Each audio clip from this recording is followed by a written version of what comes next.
Good afternoon, Kenya. Welcome to TV 47 Sports Extravaganza. My name is Dan Kantua. Join me for the next 3 hours as I'm going to bring you what is happening in the world of sport, from football to volleyball to matters basketball.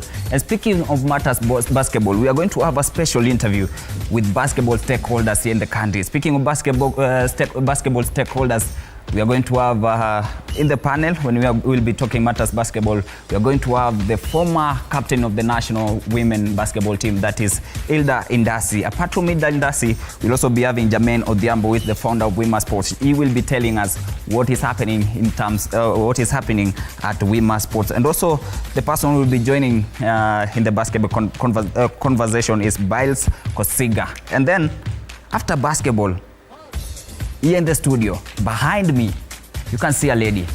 She's there ready to give us an in-depth information about this sport called foot volley. She's Mercy Mwasa, who is the founder of Football Volley. Then later on, here at Sports Extravaganza, we are going also to have a conversation with WRC Safari Rally. One of the WRC Safari Rally driver, former, or rather 2014 Motorsport sports personality of the year, Nikhil Sachania, and his navigator Deep Patel will be in the house. But first, let me start the conversation with the foot volley, a new sport in Kenya, and we have the right person to talk matters foot volley. Mwasa, allow me to call you Mwasa. How are you? Welcome to TV 47 Sports Extravaganza. Great to see you. Thank you so much. I've already introduced you. Yes, you have, sir. Well, I'm Mercy Mwasa. Okay. Most people call me Coach Paski. Let me just start the conversation straight. Yes, please. Give us an in-depth information about this sport, foot volley. Foot volley is a dynamic sport that involves a fusion of football and beach volleyball. Why beach volleyball? It is played by two players on the beach or on a sand court. And now the football aspect of it is the fact that you only get to control the ball as a footballer does without using your hands. Usually we know in volleyball you have to play volleyball with your hands, but now in foot volley you have to play as a footballer but on a volleyball court. You brought the sport in Kenya. Yes, I did. You are the founder. Yes, sir. What's the roots? The root of foot volley is from Brazil, late in the 1960s, but it has gained a lot of popularity in the European countries, and this is because at some point football was banned to be played in the beaches, but the volleyball courts were available. So this is now when the footballers decided to play football on the volleyball courts, and that's how foot volley was born. And it's a very fast-growing sport in the European countries. And now I just stumbled upon it on YouTube, and I decided this is the next big thing in Kenya, so I should just bring it home. How different is it from the normal volleyball, traditional volleyball? Because I understand the traditional volleyball unaweza cheza hadi na mguu. Well, somehow. But now the main distinction is that you can't play foot volley with your hands. Every other part of your body but your hands, just like in football. You're not supposed to touch the ball. That is pretty much it. And you introduced the sport. What do you think will contribute, or what do you think has contributed for this sport to have that growth in Kenya, for this sport to say, we have already made a step, tumemake ile step tulikuwa nahitaji? Amazing. There are a couple of things, and one, there's the fact that in Kenya, the moment a child is told to go out and play, they are given a football. We have so many football players in Kenya, but then again, not every football player will fit, or any talented football player will fit in a football, let's say just the federation, in the clubs, even in the national team. I mean, you only need a couple of players who will fit in the national team. So for football, it's just another innovative way to be able to curb the need for players to play. So it's just another sport whereby there's another opportunity for the talented players who are footballers to take up in foot volley. Do you have like a league for footvolley? And if you have the league, can you talk about it? A league, yes. It's actually KFL. This is the Kenya Footvolley League. And the league is, first we came in to introduce the sport in Kenya. The fact that the footvolley is now here with us, it's now being played in around, in 9 countries in Africa, and we are the 3rd registered in Africa.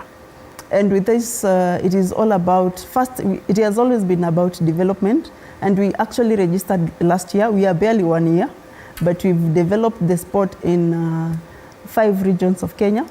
That is around 24 counties. We have teams in all these areas, and it is through introduction, through the development, now that we are able now to scout players to play in a league. So this is, we are going to start our official matches very soon, but before then we still have to do a couple of other tournaments. We did that last year, and we're starting this year with tournaments from Mombasa all the way to Machakos, and then we are going to have bigger events throughout the year. Any plans of introducing the game in high school, in primary school? Have you even approached, have you approached any headmaster or principal? Yeah, apparently we had an event in Mombasa in December where I met the sports representative for Aga Khan, and they are very much interested in starting the sport in their area. And yes, I am in contact with so many schools at this point. And also another thing that has contributed to footvolley being accepted and growing at this level, at this point, it's the fact that I've been in sports myself for around 12 years now. And being in sports, I've met a lot of people, I've made a lot of a huge network, and it is through this network that I've been able to connect with people who are now interested to taking a detour into accepting and taking up footvolley. It's barely 1 year since you introduced the sport in Kenya. That is right. Do you guys really need some specific infrastructure in terms of grounds, in terms of stadiums, and mnafanyaje to make sure you guys the sport ita accommodate in Kenya? Actually, footvolley, it is somewhat an expensive sport because you need to have a beach, you need to have a sand court. And we can't say football is just going to be played in the coastal region and that's it. We also need this game reaching other counties, other players. And now setting up a footvolley court is a bit expensive. It's actually quite expensive because you can imagine purchasing a truck of sand to set up a court. It's like you want to build a house someplace. So that is the main challenge that we have. Otherwise, in the meantime, we've taken up a skill called Alchinya in the European region, and this skill is about ball control. So we are able to train ball control and all that, and then now we can try apply it where or the areas that we have the sand courts. Kuna sub-specific skills that me as Duncan, yes, I know how to play football. I can play football. Do I need more other skills for you guys to accommodate me? You need to take up ball control as the one skill that you'll need to apply on footvolley, because with ball control, first off, you need to make sure that the ball does not land on your court. So, and you have to receive it with either your head or your shoulders, your chest, your knees, your legs, but it should not touch the ground. And you have to touch the ball one time, then to pass to your opponent, and now the opponent passes it back to you, and you put it back now to the opponent's court. And that's how you score. Last year we had Olympics. Yes. And it's a dream of every athlete to take part in Olympics. It's one of the biggest stages that every athlete wants to be in. Are you guys aiming for Olympics? And talk about the International Federation of Football. What they are doing to make sure this sport in the next like 2 years, 1 year, 3 years, itakuwa among the highlights.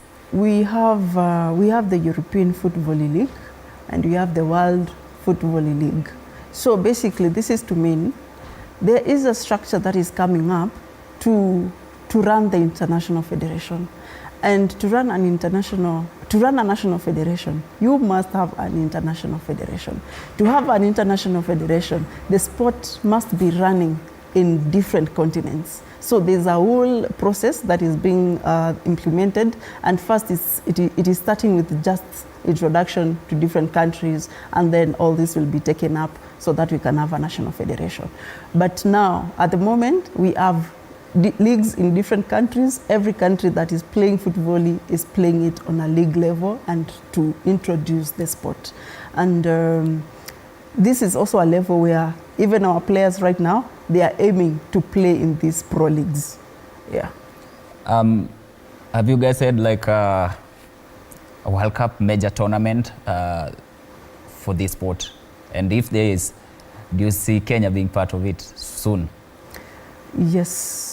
First off, through the development that we did in 2024, first it has been going to different counties, introducing the sport, creating teams, and now we were able to do regional events, regional tournaments. Then we've done a national tournament, and at this time, is that now our calendar of events has a couple of big tournaments, and one, we are hosting international footvolley in Kenya. We have teams coming from Brazil, from Portugal, from Austria, from Finland.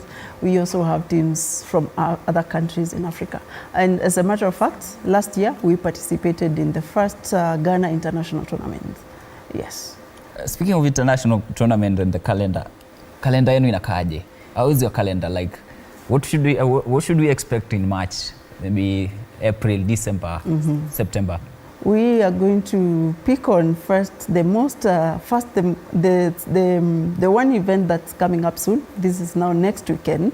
It will be happening in Mombasa, and this is the first event of the year, and it is part of a circuit that we started, so that we can just reach the teams that we've introduced to be part of to be active, to keep them motivated, and to see how their skill levels has grown, so that we may now come up with a national team or a provisional squad that we can now say if a chance comes for us to travel, and this team is available to represent the country on this level. And also we have now the international tournament that's coming up in July. We looking forward to participating in the Kenya Beach Games, which should be happening around March or April. That's pretty much it. But we have other tournaments still in the calendar. We have around 7 tournaments that we are looking forward to in the year. But there isn't one. The one that we should be expecting in Mombasa. In Mombasa, yeah. On 15th February. That is next weekend. Itakuwaje? How many teams? Maybe how prepared are you guys? First, we have teams from the Eastern region. We have teams from the Central region, in Nairobi region, the Coast region, and the Rift Valley region. So all these teams, we're looking at having around 30 teams. And this is a lot of matches that will be played. But the good thing is everybody is just excited, and we just look forward to see, like having our first sort of national tournament, which is also the introduction to the calendar of events this year.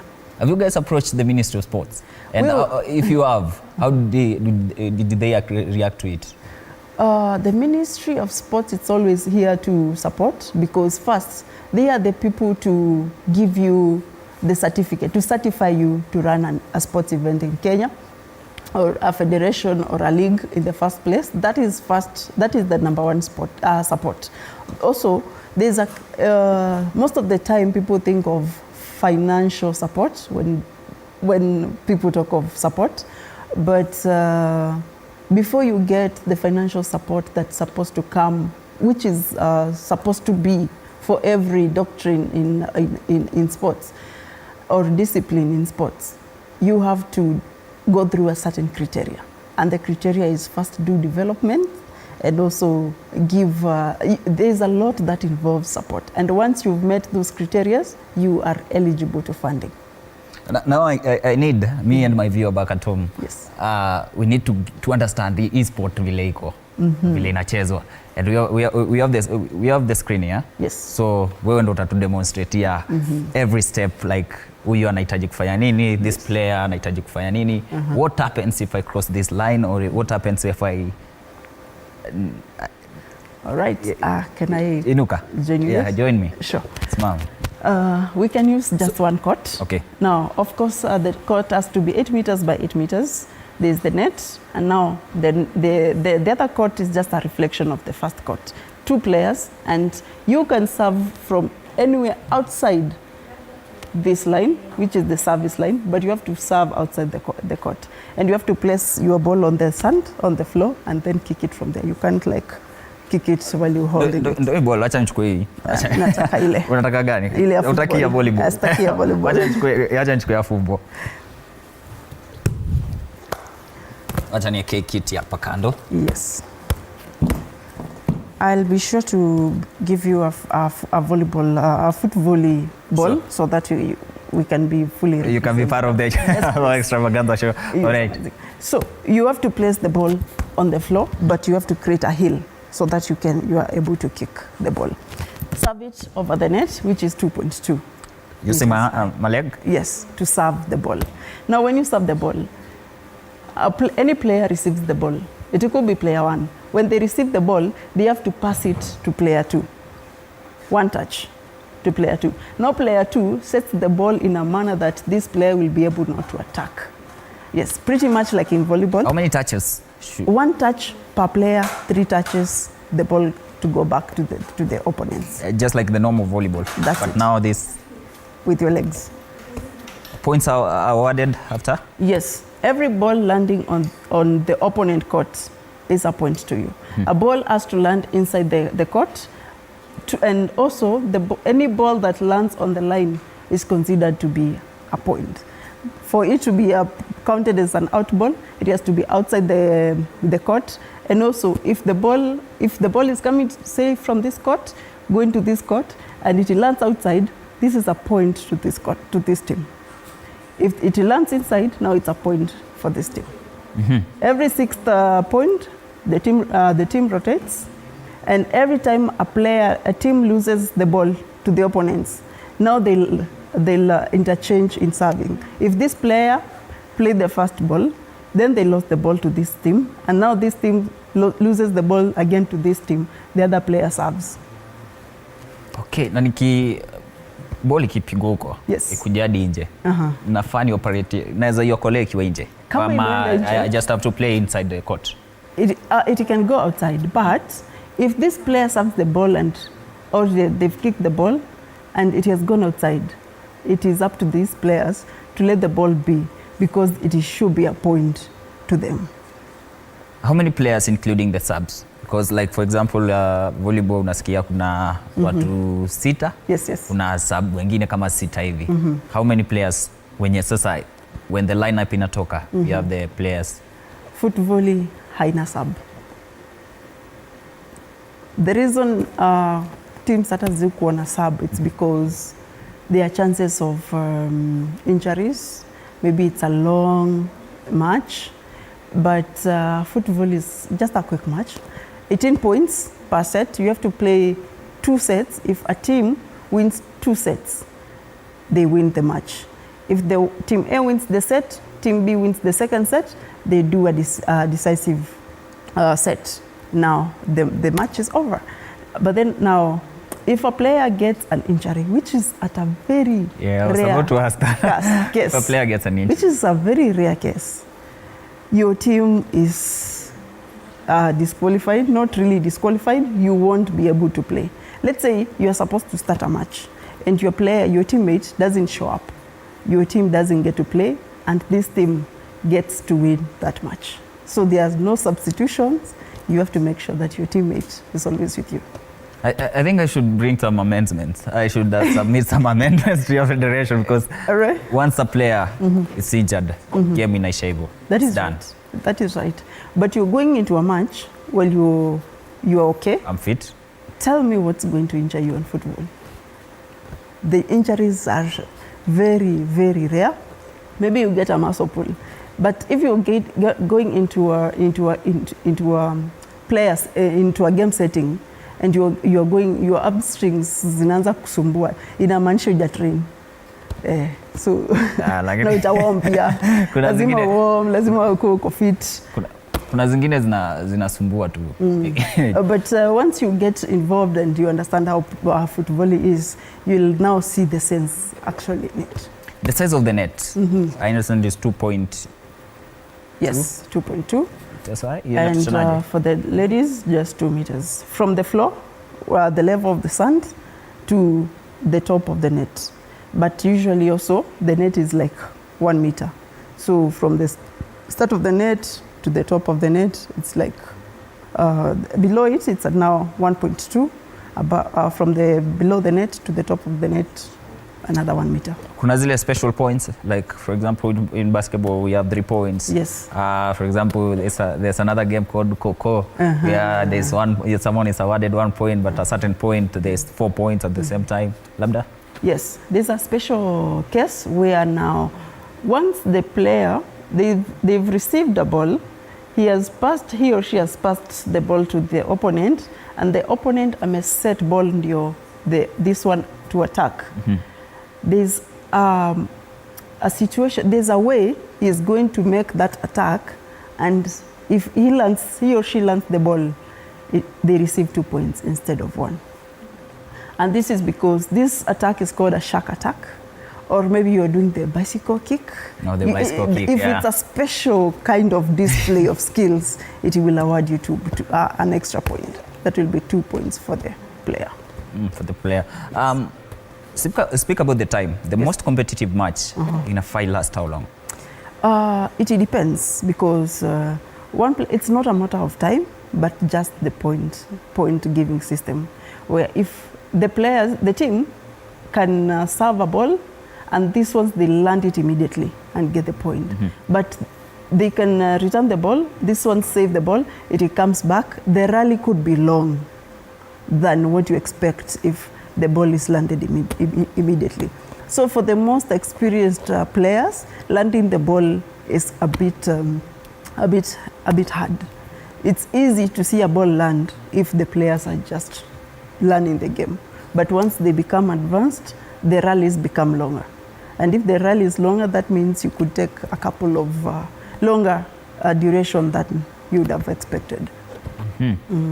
Okay. Speak about the challenges that you guys are facing in Kenya. Then we are going to get back to the coming up with a sport, developing it has never been easy. And first of the biggest challenge is just the lifestyle system that we have. And you'll want players to play, but first they'll ask you, will you provide transport for us to go to tournament?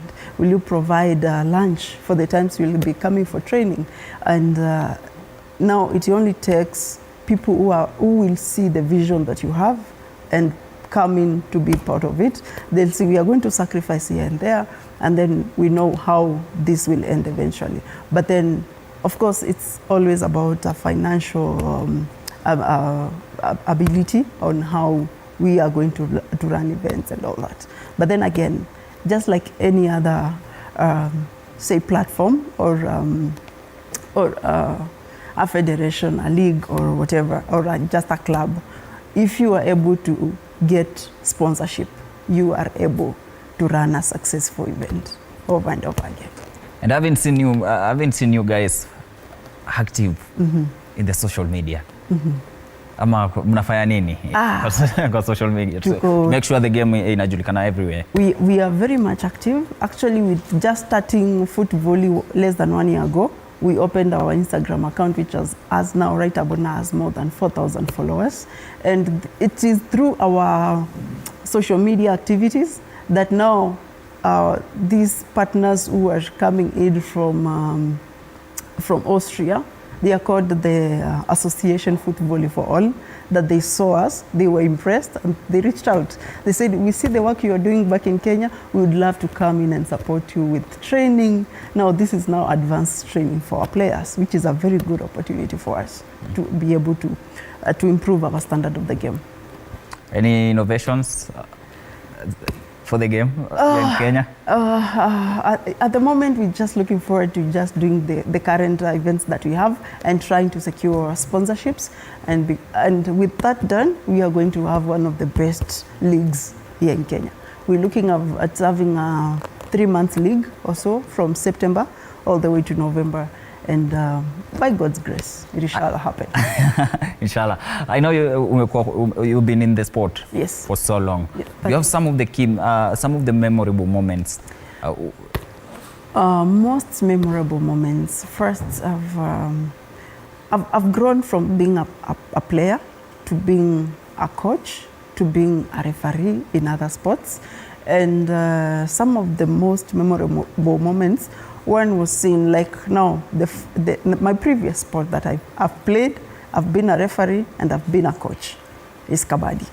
Kabaddi is also a new sport in Kenya. Yes, I've been there. Naina Grow. So right about now, actually Kabaddi is one of the most decorated sports in Kenya because these guys have they are silver medalists of different world championships and very few people know about it. So now, having this experience and seeing these boys grow from them asking you, what is this sport again? To them being silver medalists. It is quite a beautiful memory to hold on to. Also, I've been a curling player. You know about curling? Yeah, I know about curling. Amazing. I've been a curling player and I've represented Kenya curling team in Russia for Pan-Continental Championships. We beat Ghana. I mean, we beat Nigeria.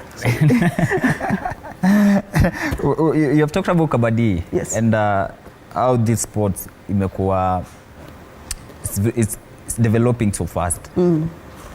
In terms of sponsorship, they have whatever it takes for one to come and invest. Yes. What do you think you guys should do, or any other sport should do to make sure what we are seeing in Kabaddi is happening in maybe in football? In football. First, it's always about the popularity of the game, how the audience sponsor wants to see what can you give me back, and all they want is just also marketing for them. It's also marketing for us. It's just a win-win situation. But now we are focused in developing the game, but also approaching corporates. It involves you selling a vision that is viable and they will buy it. And as at now, we have good conversations out here that will definitely, we know that will lead to good sponsorships. Sijasikia ukiongelea about the chairman of the federations, you said the treasurer. Do you have like a formal federation that has structures? Yes. The chairman to the maybe to the treasurer. Yes. Talk about them. That is right. We have our president, who is also a very young athlete in Kenya. Actually, our president is barely 30 years old. And he has been in sports. He understands sports. He understands everything that what it takes in sports. His name is Simon Karanja, and actually he's an elite player. He's a professional player in other disciplines. So he's a very good catch for us he's a good addition to our team.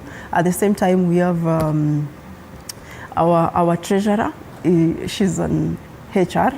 And now I am the Secretary General. Mimi ndo mtu wa mkono. Wewe ndio mwanzilishi na mtu wa mkono bado. Yes, that is right. Because I understand the vision, I understand what I saw, I understand where I see this going, and it has been easy, and also we have been able to do a couple of things in a very short time just because we have a dedicated team. And now we also have other committees. We have starting committees, we have leagues and tournament committees, we have emergency committee. We have all this structure that is set up to make sure that football gets to where it is supposed to be.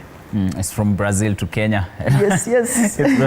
What are you guys doing to motivate young athletes, young kids, even young Kenyans who when you wanataka who are part of this game?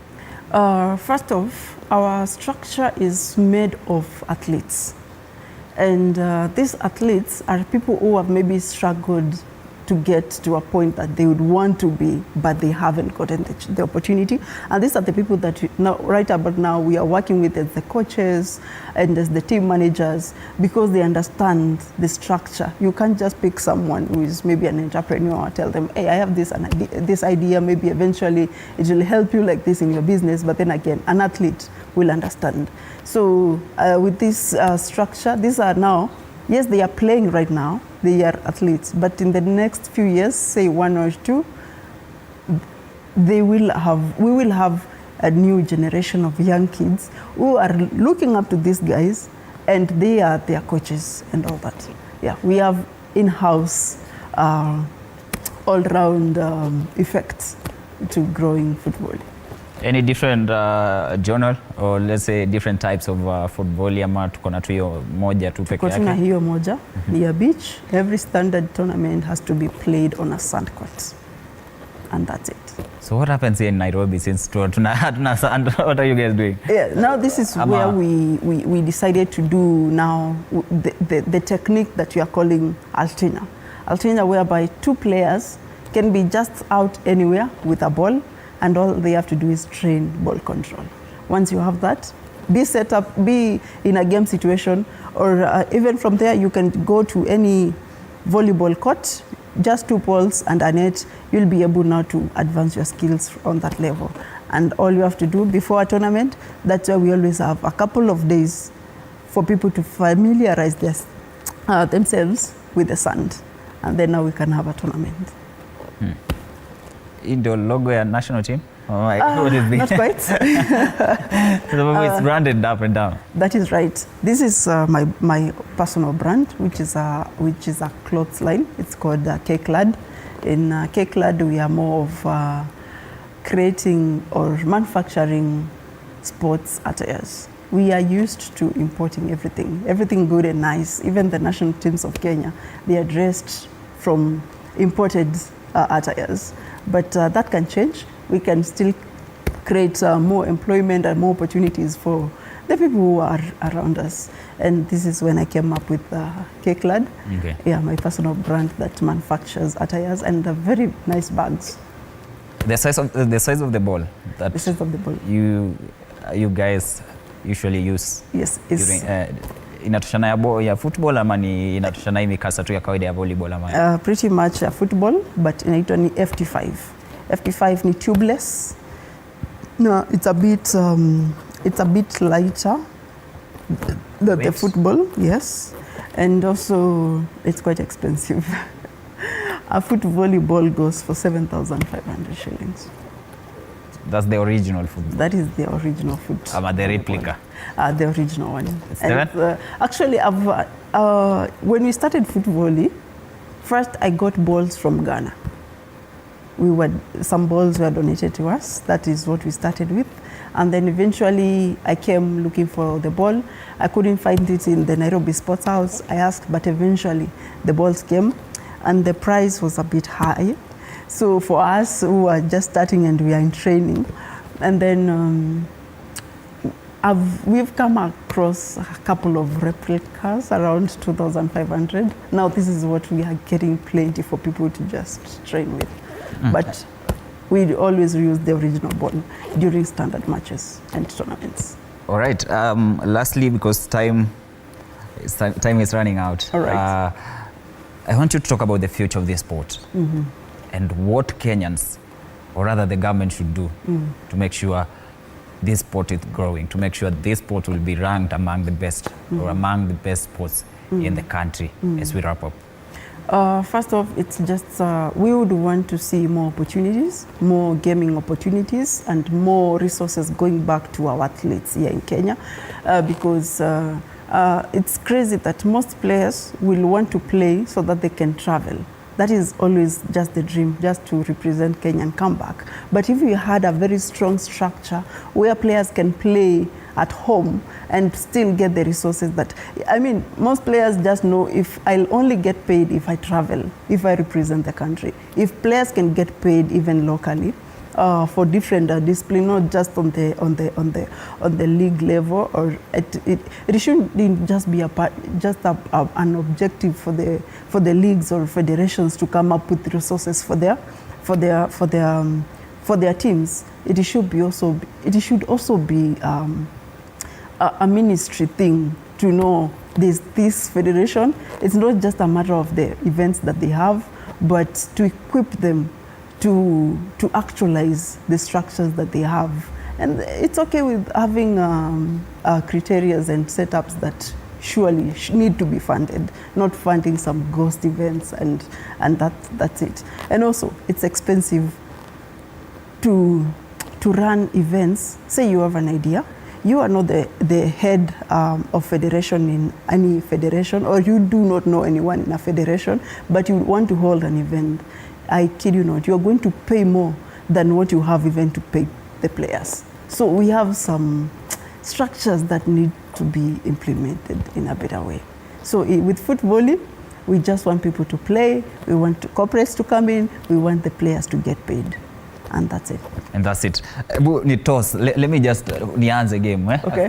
Kabla tufunge, let me just, how many touches should I, moja ama mbili? Just one. Just one? Yes. Like, and then? No. It is more of, I give you the ball, you kick it back to me, then I pass it to the other court. Say. Okay. Sorry. Ball yako ina pressure. Nishakusamehe. Hivyo. Ni hivyo tu? Yeah, hivyo tu.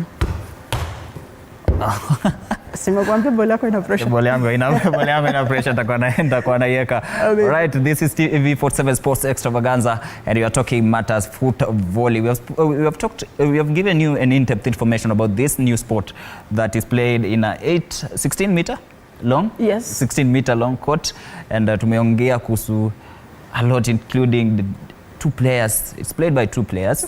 No substitutes. If a player gets injured, it's done. Ama game imeisha. Kwa hivyo at the end of the day, mimi naweza mbata my opponent pia kidogo umie. Hata kiumia mkitoka, points zinaenda kwa their opponents. Asiumie. Ngumu hii. Asiumie. Thank you for coming, and thank you for sharing with us what it takes for someone to play in this sport. Thank you also for bringing this sport in Kenya. You are the founder, you are the secretary general. Umesema ndo mtu wa mkono of the federation. You have given us both the vision of the sport, even whatever it takes to play and whatever it takes to motivate a player to take part in this game. Tutaendelea kuongea, but we also, this being a sports extravaganza, we also have the question of the day. We are going to talk about, later on we are going to speak about football, and kuna ile video ambayo tulikuwa tunaona ikienea mtandaoni, or rather transfer window ilikuwa imefungwa, and we are asking you, are you happy with the football January transfer? Are you happy with the football January transfer? Watu wa Manchester United, sijui kama mlifurahia na ile transfer ile your team made. Watu wa Arsenal, hamjaleta striker, and you guys were complaining a lot about strikers. Talk to us. The WhatsApp number is there. The caller number ya kupiga simu ndio hiyo hapo. Talk to us via WhatsApp number there. But before I go, usiondoke sababu tuko na wewe until 7 p.m. Before I go, I'm going to leave you with this feature that is going to be played. Take a look.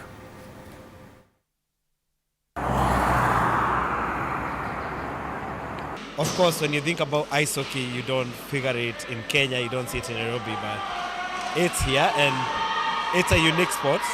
Kenya is internationally recognized as a talent factory for long-distance athletes. However, recently, Kenya has once again taken the world by storm after the emergence of a Kenyan national ice hockey team on the international stage, the Kenya Ice Lions. It's a journey of guys who found this beautiful sport, they fell in love with it, and they want to see it to the next level. The rest of the world knew that Kenya has an ice hockey team. We're not just about athletics or about football, but we're also about ice hockey. Their journey here has, however, not been a walk in the park. It's been a story of hard work, dedication, resilience, and hope. We started off mostly, especially with guys playing with gear that's torn apart, not working properly, loose fitting. And now, thanks to donations from other players who usually come to play with us, one of the sports companies, CCM, another one also Warrior, we've been kitted out properly. So that's both for the senior team and also for the youth team. The Ice Lions do their training at the Panari Ice Rink, which is the only ice rink in East and Central Africa. And in turn, ice time is quite expensive, limiting the training time as well as forcing the players to use their own funds. Ice hockey is a very expensive sport, one in terms of equipment and two in terms of ice time. You have to be on the ice to play ice hockey, and this is a private rink, so you have to pay to be on the ice.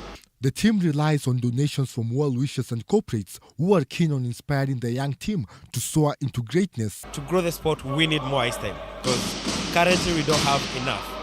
And we keep getting more people who want to join, but we are limited because of the ice time. Of course, this rink has there's the maximum number of people you can safely and efficiently have on the ice, so that's a limiting factor. But with partners, corporates, and all the other people involved in sports, government, if we could get more funding, we'd have more ice time, and that means more growth for the sport and more people on the ice.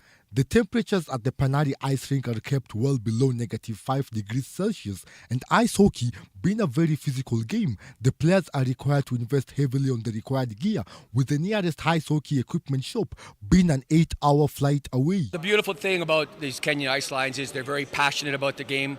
They put a lot of their own money and time into this. You know, they have to take a few matatus to get to the rink and back. It takes a lot, right? And they never take it for granted. They appreciate all the help they get, which is great. Despite these challenges, both the players and administration have remained resilient and are keen on taking the game to the next level. Hardworking, they put in a lot of sacrifice. Nobody here in this team, whether it's administrative or players, none of us are being paid. We are just coming out, we are dedicating our time and our efforts to be able to not only play the sport, but also to develop it. With Kenya being a tropical country and centered at the equator, the Kenya Ice Lions have garnered international attention, with many wondering how that is possible. This in turn has led to more exposure for the young team and more donations. We have done a few videos as we grow by, and this puts it out there and tells people we're here. We get gear donations, we get donations in terms of money. Corporates see us and they're like, okay guys, these are good initiative, we'd like to support you and let us know. So that's where most of our funding comes from. These donations have enabled the team to participate in international tournaments and recently won the Sicilian Men's Friendship League, which was an exhibition tournament held in South Africa. Here we had the opportunity to go to South Africa. We brought back a trophy. We were coached by an international coach, and that really opened our eyes, our mindset, and also the skills that we do have.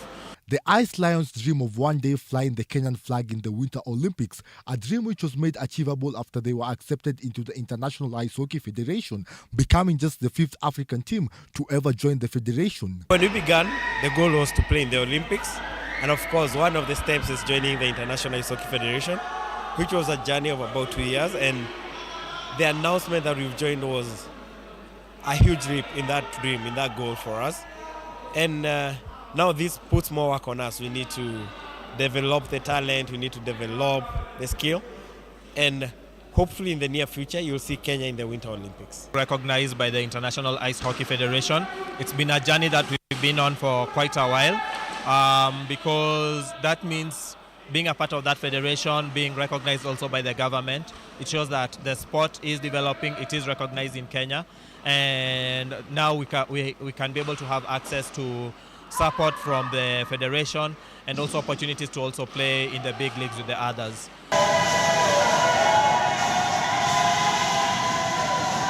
With more players enrolling in the program, there is no doubt the future is bright, with the senior players highlighting that this motivates them to push more and more. So kenye natumotivate ni kuna watu wadogo wanatokeanga zoezi asubuhi. Kila asubuhi, una imagine saa moja asubuhi Saturday inafaa kupata watoto wako hapa kwa rink. Sasa sisi tukiona hivyo, manzi tunasema kuna venye tuta give up. Kama sisi ndio wanatuangalia game grow, juu kama ingekuwa taki kusaidia wengine, hakuna venye game ita grow juu. Sasa sisi tukienda, inamaanisha game itadedi. The team operates as a unit, with some of the more experienced players coaching the younger players in the program. So we have the senior players now training the little kids. We have training program for 6, 7, 8-year-olds. And the senior players you just saw on the ice are out there helping them. So that will lead to the future development of the game. And I think someday you might see a Kenyan in the Winter Olympics playing ice hockey. The bunch of passionate players sacrifice their own funds to pay for their training, hoping that one day the government can chip in and support their dreams. Sapata gava wanasikia wanajua sahi tumeingia kwa hizo ofisi wanajua kuna timu inaitwa Kenya Ice Lions. Lakini bado watoki. Hiyo inamaanisha nini? Hawatuamini. Lakini sisi tutazidi kuonyesha. Sina to give up. Sisi tutazidi kuonyesha hii kitu lazima tutaweza. Hata kama ni sisi tutajisimamia, lakini lazima tupeperushe bendera ya Kenya huko nje. The development in the level of talent and skill in the team over the past few years has surprised even some of the former internationally recognized professional players. 5 years, the amount they've grown in the 2 years I've known them is incredible. In 5 years, it's going to be on another level. I think we're going to start seeing them be truly competitive in international play. I'm excited for the development of the younger players, and as they move into leadership roles and train the next generation, I think Kenya's going to be competitive. The Ice Lions believe that one day their hard work and resilience will pay off as they dream of making their debut in the Winter Olympics. Na ndio tutazidi kuimba. Olympics lazima tutaingia. Lazima. Na tutaingia na kichwa. The Kenya Ice Lions' resilience has made them garner international recognition. However, here in the country, things remain the same. They are even forced to use their own money to pay for their training facilities. But the Lions still remain hopeful that one day the government will chip in and together they will help the team achieve the dream of making it to the Winter Olympics. Mzuki Alan for TV47 Sports.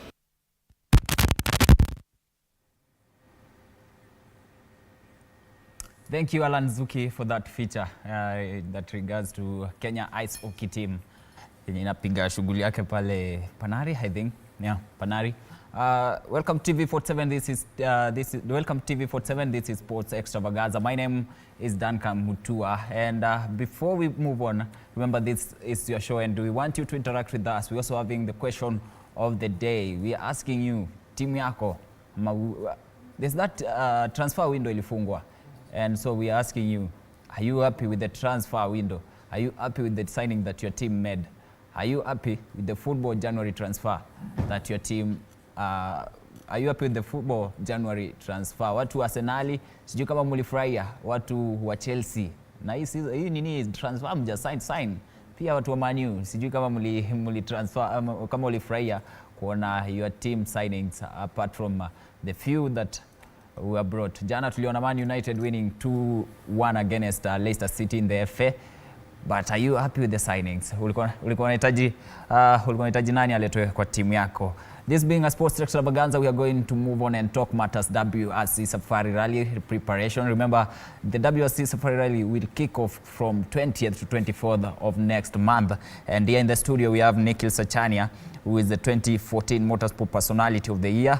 He made a comeback to the rally with to the rally track with a new Ford Fiesta. He will be telling us why he had to change the car. He got an accident last year, so he couldn't finish the race. But what's the plan, or what is he planning to do this? What is he planning to do this coming rally, or what's the plan for this year? Nikhil, and also the driver, the co-driver, the navigator, co-driver, navigator. No, co-driver is better. Ama tuseme makanga, whichever one.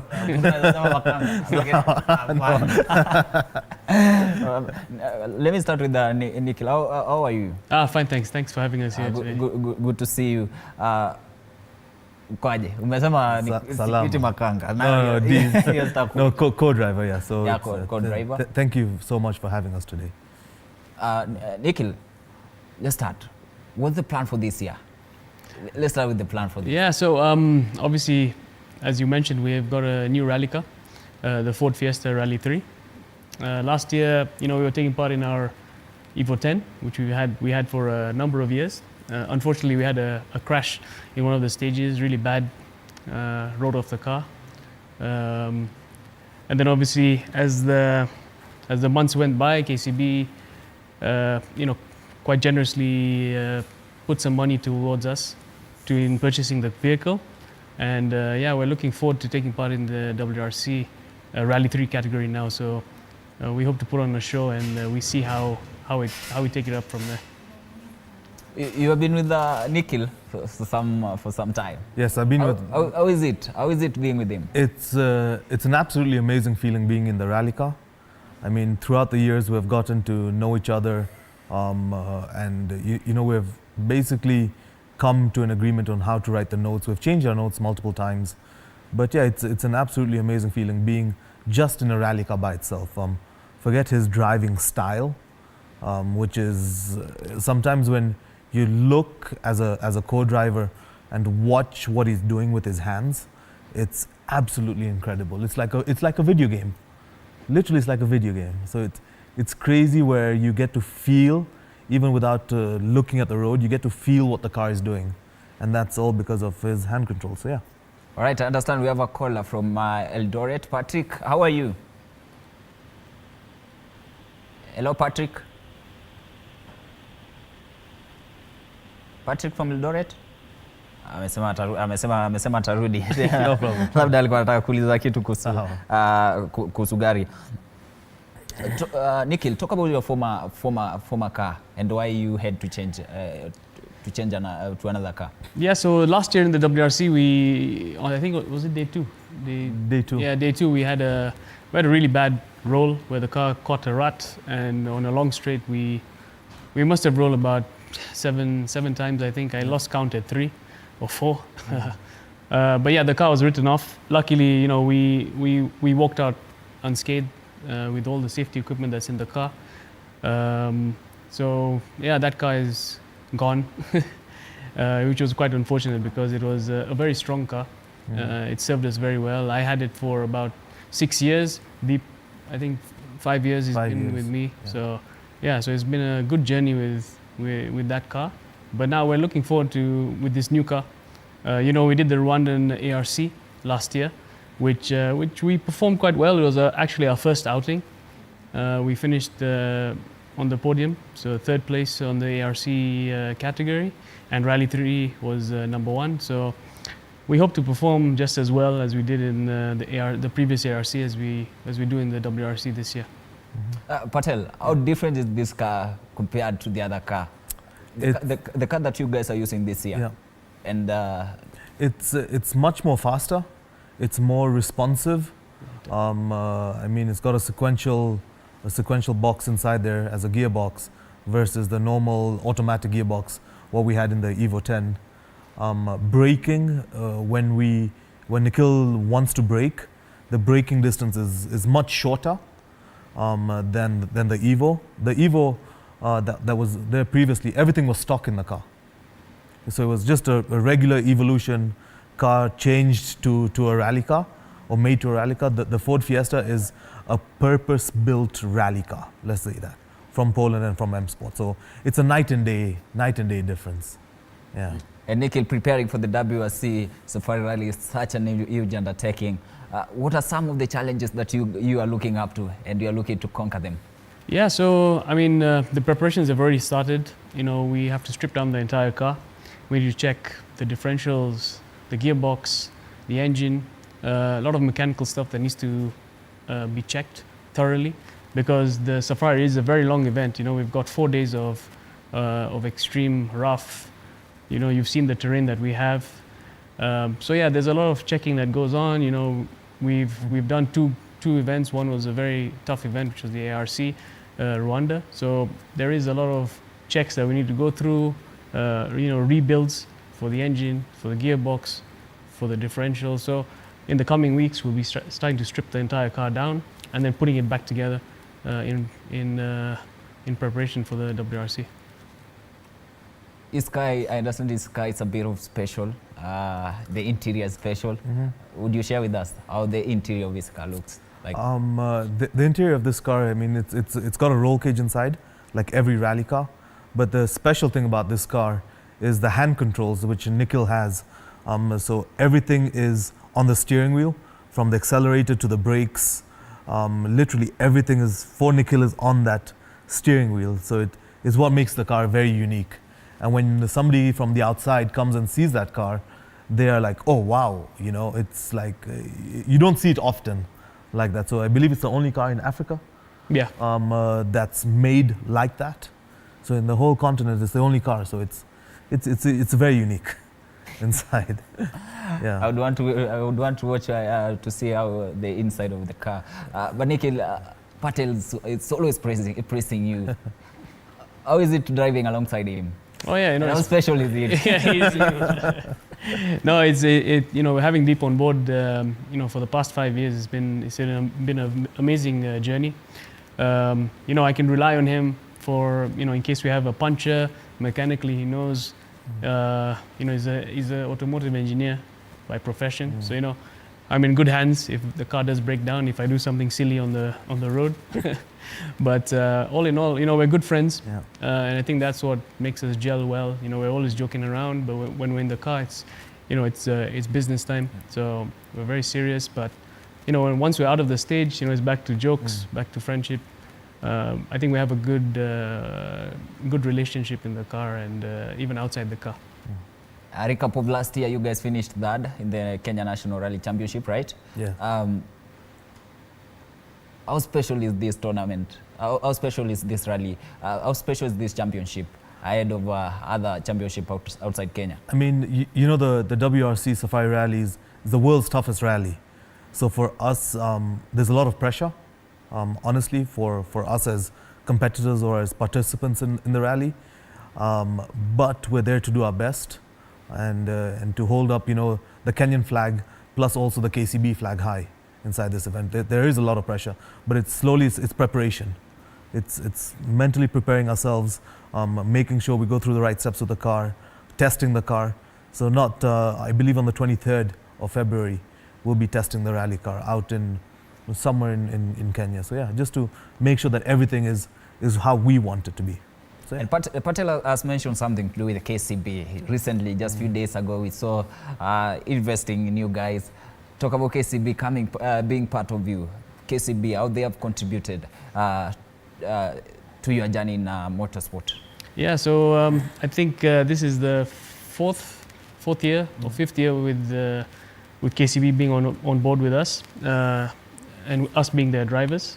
We're very appreciative with them being on board. We've had a very good relationship with them, and with now this year they're sponsoring 4 crews with the return of Evans Kavisi and the newcomer Tanasha.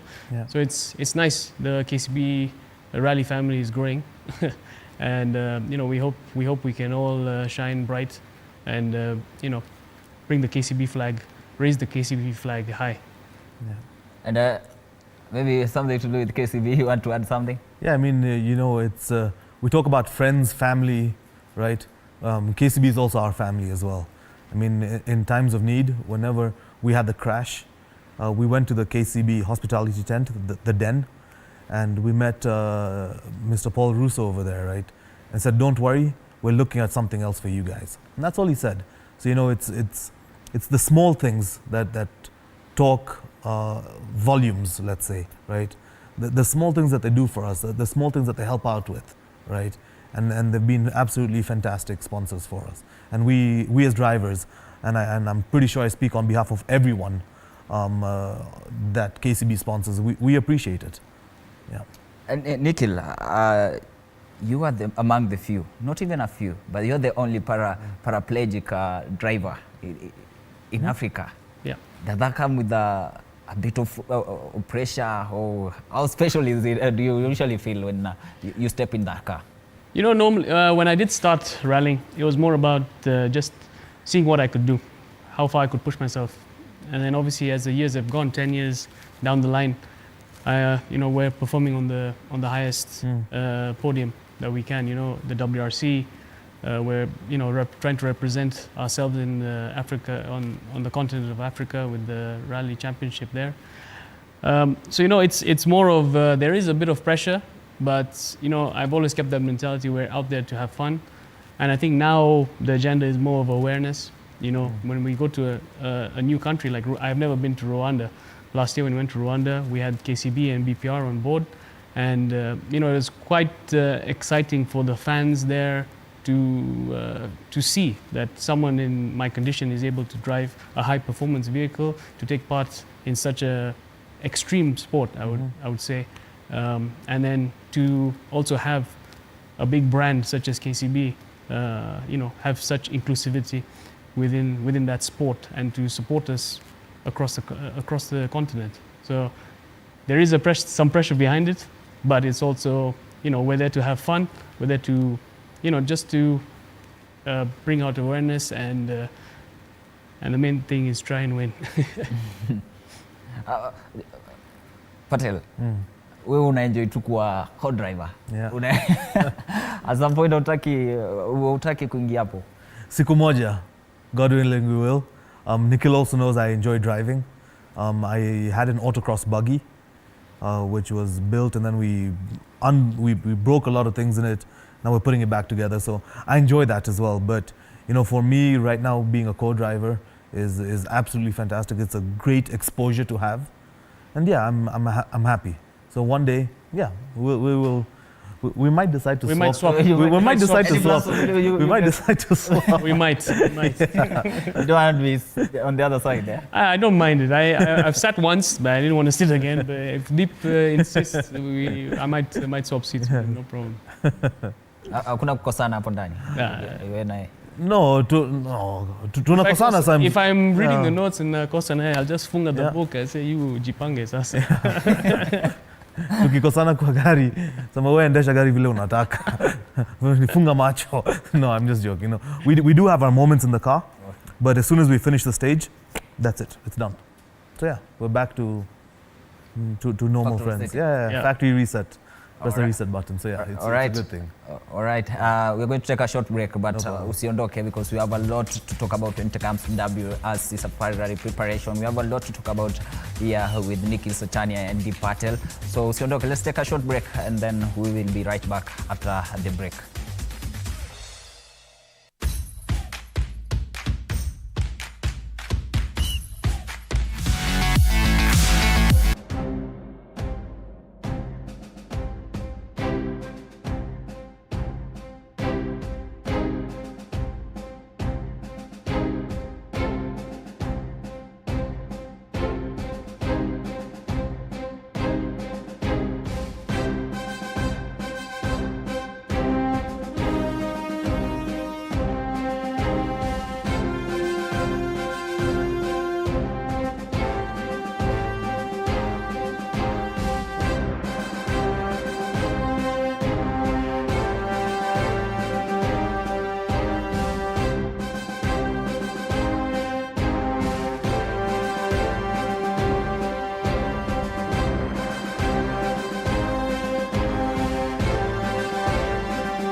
Welcome back. This is TV 47 Sports Extravaganza. My name is Duncan Tua. Na before we took a break, tulikuwa tunaongelea mambo na WRC Safari Rally. Guess who we have in the studio if you're just joining us? We have Nikhil Sachania, who is the 2014 Motorsport Personality of the Year. And last year, he finished third in the Kenya National Rally Championship. Apart from Nikhil, he's co-driver Patel, co-driver Deep Patel. It's also in the building. Ameniambia naweza mwita mtu kama naweza mwita makanga because he's the co-driver rather. He is the co-driver. We were talking about as WRC Safari Rally. Umetueleza about the new car and how special it feels to be to having just gari moja yenye inapatikana in Africa. But now speaking of the WRC Safari Rally 2025, how special do you think this event is to you? Because I understand there are some of the stops, we call them stops, zenye zimeongezwa. How special is it to you? Yeah, I mean, for us, well, even for me, it's, Safari Rally has got such a prestigious history behind it. Over 70 years, it's been ongoing, non-stop. Be it with the WRC, be it run by the local federation. So, to be part of that history, it's really something. Something that that you are very proud of, and it's something that I'd always dreamed of doing, is taking part on the world platform, which is the WRC. So this year is no different than any other that we've taken part in. The only difference is that we have a World Rally Championship vehicle, which I think it'll push us a bit higher up the standings with the guys coming in from abroad, and maybe just showcase the local talent a bit more. Even the stages, it's no difference because someone who doesn't understand the motorsport will talk about the stages, and someone will say, wameongeza 2 stages. That's a very big difference. Or what does it mean to have different stages? No, I mean, it's different stages, so you can't say the stage of last year is the same as this year, right? Okay. Because the terrain changes. Ikinyesha, Vua, Nini, the roads get degraded, they get made again. So it's recce. From Monday onwards, it's writing notes completely to what we want. With the addition of the new stages, I hear that also, there is some of the stages are going in reverse compared to last year. So everything changes. So it's basically, we look at it as a clean slate, as a new rally. So we can't really use the old notes or anything like that because we don't know what the organizers have changed. The name of the stage can be the same, like Kasarani, right? They might be in reverse. Let's see. Let's see. But it's interesting to get to write the notes on new stages. Yeah, a lot of concentration. What are your expectations in terms of because last year you guys finished 18th, there was an accident, you bounced back. Congratulations for bouncing back. Maybe this year? To be quite honest, I don't have an expectation. For me, being in the top 15, right, would be fantastic. But yeah, we take it as it comes, and we push hard in the rally where we can, and sometimes we take risks depending, but calculated risks. Everything is calculated on what we decide to do. But yeah, it's anticipation. I don't know. It's very hard to say that, yes, I want to be number 1. Realistically, I'd love to be in the top 15. Yeah. You agree with him? Yeah, I mean, ever since WRC has come, we've been gauging that top 15, top 20 finish, which we've achieved over the years. Obviously, this year I would like to be a bit higher up. But we'll see. It's a new car. We're still understanding how it runs. What it can actually do. During the WRC, we'll be using a fuel that we've never used, the P1 fuel. So I hear there's more power that the car has. So it's something to get used to. We had a good run in Rwanda, which we were using avgas, the fuel that we can get locally. But this racing fuel that comes from abroad that we have to use, it's a mandatory thing for our car. It does give out more power, so it's something that we need to learn. When we're coming around the corner, we need to control ourselves. So maybe it's just a learning curve again this year, and we just have a we try and maintain of what we've been doing for the previous years, and just give a good show for everybody. Yeah. And speaking about your events that this year, the season has just started. Yeah. What about the Kenya National Rally Championship? What are some of the plans that you guys are having? Yeah, I mean, the WRC is part of the KNRC calendar as well, so we've got the ARC as well, round 1, running alongside with the WRC. So I think as the WRC progresses and we see how we perform on this stage, we'll try and see what our options are. Yeah. If we move to the ARC calendar or we stick onto the Kenya calendar. Yeah, we just need to strategically see between the team what we feel that can achieve us the highest exposure, to be fair. Yeah. So I think we'll take it as it comes. After the WRC, we'll sit down with the team, sit down with our sponsors, KCB, have a game plan, and we take it forward from there. Mm-hmm. You are among the most celebrated rally drivers here in Kenya and even in Africa. What's this one thing that keeps motivating you? What's this one thing that even whatever happens, you just raise up again and keep going? I guess it's, I enjoy the challenge. I enjoy the need for speed. It's something that I feel that pushes me doing such a sport, an extreme sport in my condition. I feel that it motivates others. And I think that's what pushes me to go further. I don't see why someone who's able-bodied cannot do what I can do. And if they feel that, they can see me and they'll be like, oh, hey, if this guy can do it, why can't I? So it's just to motivate people. I think that's what gets me up in the morning. Yes, a lion-hearted. Lion. What do you guys usually say? Lion-hearted? Yeah. Roya Simba. Roya Simba. Feel the roar. Feel the roar. Yes. His personality. Yeah. You've been with him. Yeah. Through challenges. Mm-hmm. There's challenges that sometimes a normal person will say, "Wacha niachane nayo." Yeah. I'm done with rally driving. Mm-hmm. Done with anything to do with speed. Mm-hmm. Speed is infectious. Ni dudu. Once you love rallying or once you love speed and you love sitting in a rally car, it's a whole different thing. It's not fun. Sitting in the rally car, it's from the outside it looks great, but we sweat like crazy in that car.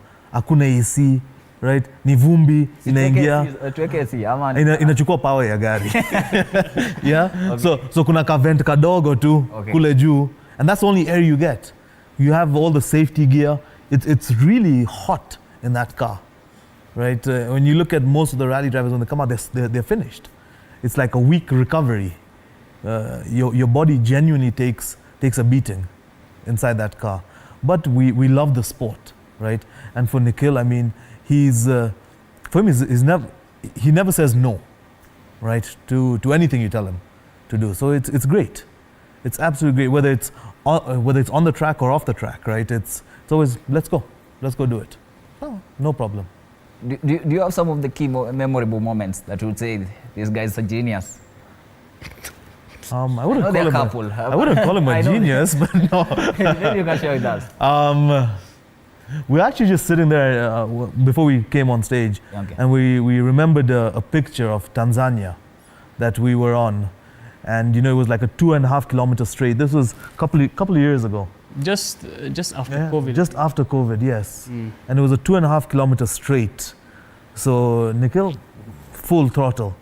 I think we got to like 189 or something like that kilometers an hour on rough road. And then I'm like, oh, it's a square right now. So for square right, you have to do this, right? So it was like, what the hell? Handbrake, kila kitu just to make the Evo stop. And then I was like, he's like, why didn't you call it earlier? I said, I had a gut feeling that we would stop or turn in time. Because if we didn't, if we missed that turn, Nivio, we would be finished somewhere in the bush, or I don't know. But I had that gut feeling that, confidence in him that he'll make that car stop or turn, do whatever it takes. So yeah, it was, crazy moments like that. That's Patel's moment. Yeah. Maybe you have some of the key moments. Oh, this one, yeah. I guess it would be this might be one of them. Yeah. This was in the 2022 Safari Rally in the Hell's Gate stage. Oh, yeah. And we came in very hot. And we had called it a 3 left, but so 3 left is like a medium corner, but it was actually more of a square, which is like a 90-degree corner. So we came in really hot, and we hit the bank. So that's why the car is actually on 2 wheels, if you see here. And the flying finish is just there. So time actually slowed down. Yeah. By the time you're up there, I looked at deep. I could, it's like the Flash. I could see everything. I could see what was going on. And then the car landed. We crossed the flying finish. And then Deep goes, "I need some Panadol." And that was that was the funniest. Well, one of the craziest moments we had. I think. Yeah, that's true. You guys have been in this stage for more than a decade. What would you say? What would you talk about the Kenyan setup of the motorsport, Kenyan setup of the rally? I mean, the stages are absolutely beautiful, right? The scenery around Kenya is breathtaking, right? Hell's Gate, you look at Hell's Gate, you look at Oserian, Kidong, right? Kasarani, it's absolutely beautiful. And for the tourists that come here, right, it's genuinely breathtaking. Especially when you finish the rally and you're inside Hell's Gate and you see what's around you. We're a small piece in the whole puzzle as us as drivers or as humans, right? Kenya, the rallying in Kenya is so unpredictable. It could be sunny, rain on one side, sunny on the other. We don't know. Like, it's absolutely unpredictable. And that's, I think, what gets the drivers or the participants like thinking, edgy, stressed, focused. It's very emotional inside the stages because you don't know what to expect.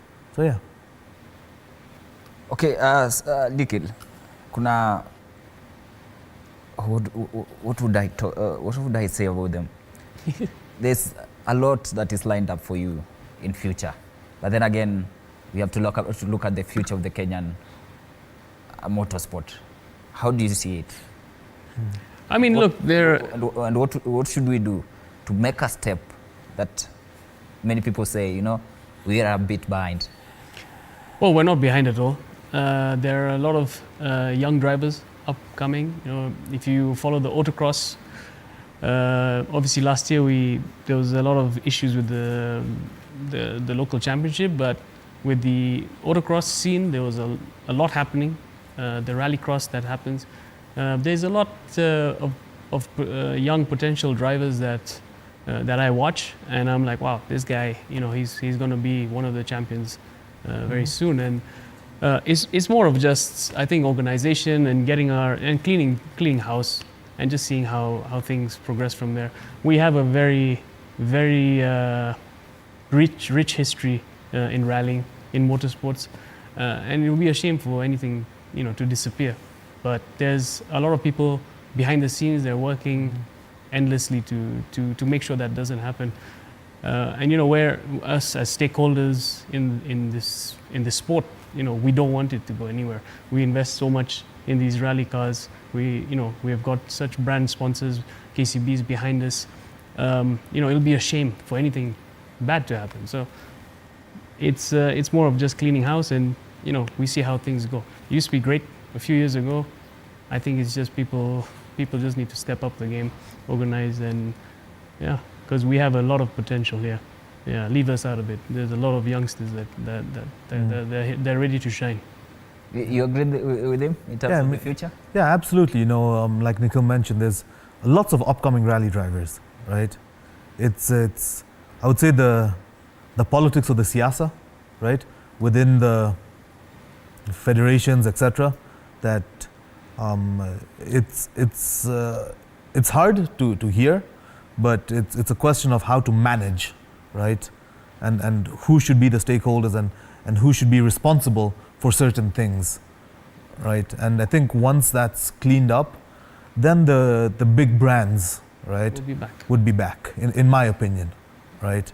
So it's a very difficult subject to discuss, But yeah, I genuinely believe that there are people out there that have the best interest of motorsport, not of individual, of motorsport in general, at heart as well. So yeah. And Nikhil, because of time, we need to wrap up. But then, before we wrap up, I need you to tell me this. I know you have future prospects, future plans, and there's always that moment that someone usually say, I want to take part in this event. This is what I'm aiming at, or rather, this is my goal. I want to be part of this event in the world. Maybe do you have a specific event that you want to take part in, and why? Yeah, I've always dreamt of doing the Dakar. That's something I've always watched since I've been young, let alone the Safari. It's always been something I've watched. A lot of the inspiration for me to get back into rallying after my accident was watching another paraplegic driver take part in the Paris-Dakar. So I guess there's a lot of gears that need to turn for me to get to that point. But yeah, it's a dream that I have. If God will it, we'll do it. Yeah. Unataka kwa driver. He doesn't have have a choice. Oh, I don't have a choice. He doesn't have a choice. Ni kama ile tire indicator inafanya hivi tu. Right? I'm just an indicator light. Like maybe you have a different.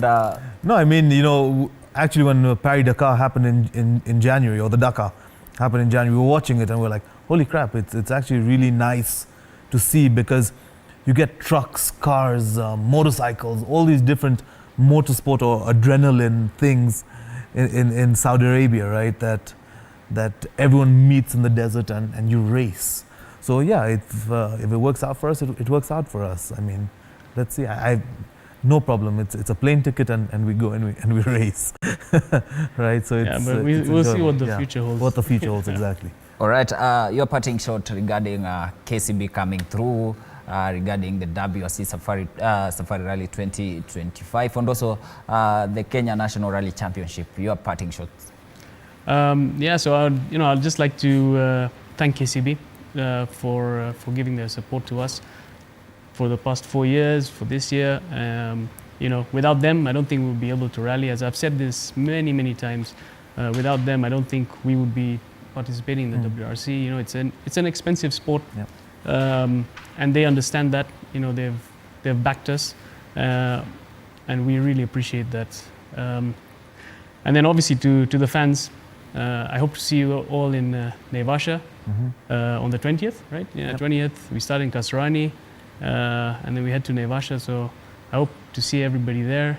Revision at KCB, and feel the raw. Watel tufungie ba. Tufungie. For me, it's it's to the fans. Come out to the KCB hospitality tents, open up those KCB accounts, right? And yeah, kuja tutakaribisha nyinyi. We hope to see you guys there. And whenever you see us, get your branded merchandise of KCB. And yeah, like Nikhil said, it's thank you to KCB and Revision, I feel the roar. All right, thank you guys for coming up, coming over. Thank you for sharing with us what you guys have for this year in terms of the WRC and even your future plans. We were talking matters of WRC Safari Rally preparation and what Nikhil Sachanya has, and also the co-driver Deep Patel have. But before we take a break, I'm going to leave you with this story, because let's switch to Magical Kenya Open preparation, because organizers of the annual Magical Kenya Open have announced plans to reduce resilience on government funding in the coming years. Remember, the Magical Kenya Open will begin on 20th of the next month.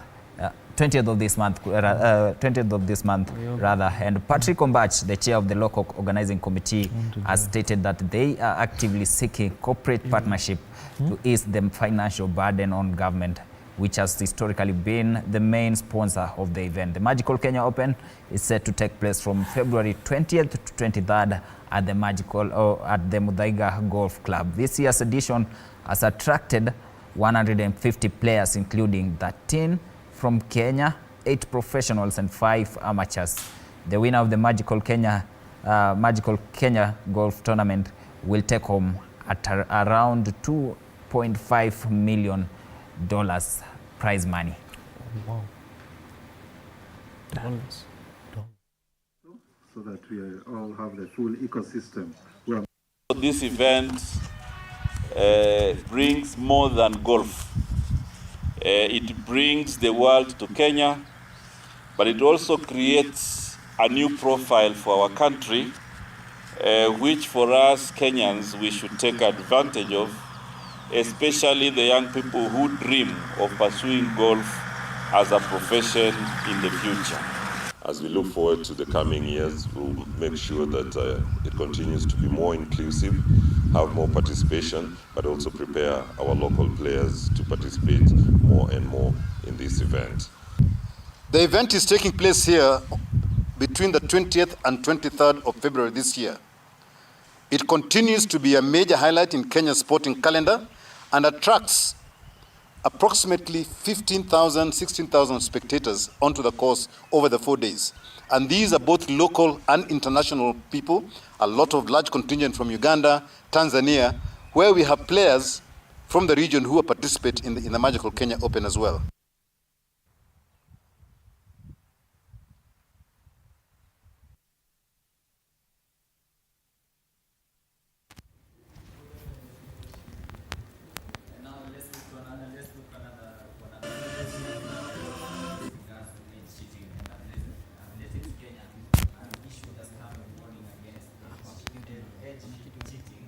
Preparation for the National Cross Country Championship continue at the Eldoret Sports Club. Barnaba Koril, an official from the Athletics Kenya, emphasized that edge cheating has been a persistent issue for years and will no longer be tolerated. He confirmed that those who will be found guilty will face strict sanction under Athletics Kenya and World Athletics regulation, with edge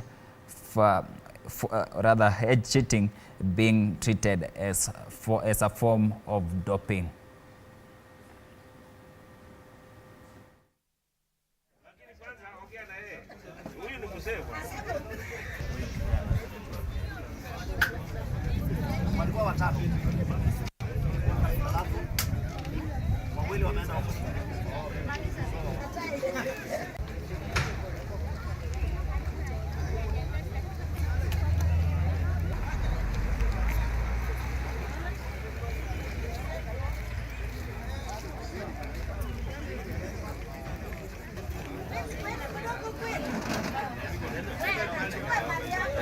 Some athletes could be running in the categories that they don't belong to. And we have also established rules and regulations governing that as per World Athletics rules. Therefore, Athletics Kenya has decided to do vetting in all the under 20 athletes to make sure that the documentation they bring is legitimate. We have also officers who have guided us on how we can identify if a birth certificate is fake or not. Athletes that we believe that have the documents that does not meet the standards of registration will actually be removed from competing. We have also, as a federation, notified the coaches, the chairmen from the regions, and the leaders from those regions that we will not accept anything that can be seen as supporting age cheating.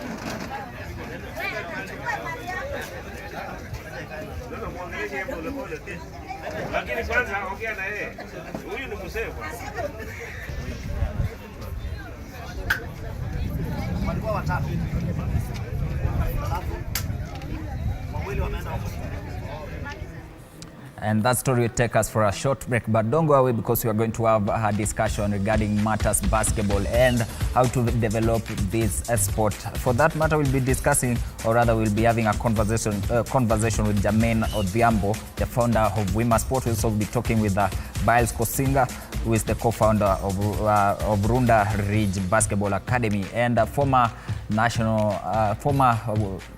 women basketball team, that is Kenya Lionesses. Hilda Hindasi will also be joined us. I understand she's also the sports coordinator at the USIU Africa. Let's take a short break, but tusiondoke.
Karibu tena. This is TV 47 Sports Extravaganza. My name is Dan Kambutua. Let's switch to matters basketball. But before we switch to matters basketball, we need to have a conversation, or rather we need to interact. I need to interact with you. Kuna ile swali la siku, so we're having a question of the day. Kuna hiyo swali la siku hapo, fans wa football. Are you happy with the football transfer? Or rather, are you happy with the football January transfer? Ilisha juzi hivi. Are you happy? Because kuna timu lazima zipigwe, kuna timu zinapigwa zinalalamika. We don't have a striker. You know who I'm talking about? Hiyo ni Arsenal. You guys mnalalamika mna striker, lakini January transfer imekuja, you guys still have the Kai Havertz of this world. We talking about Man United, wanasema mid yetu kidogo tunatingika. But what happened when the transfer window was opened? Imefungwa.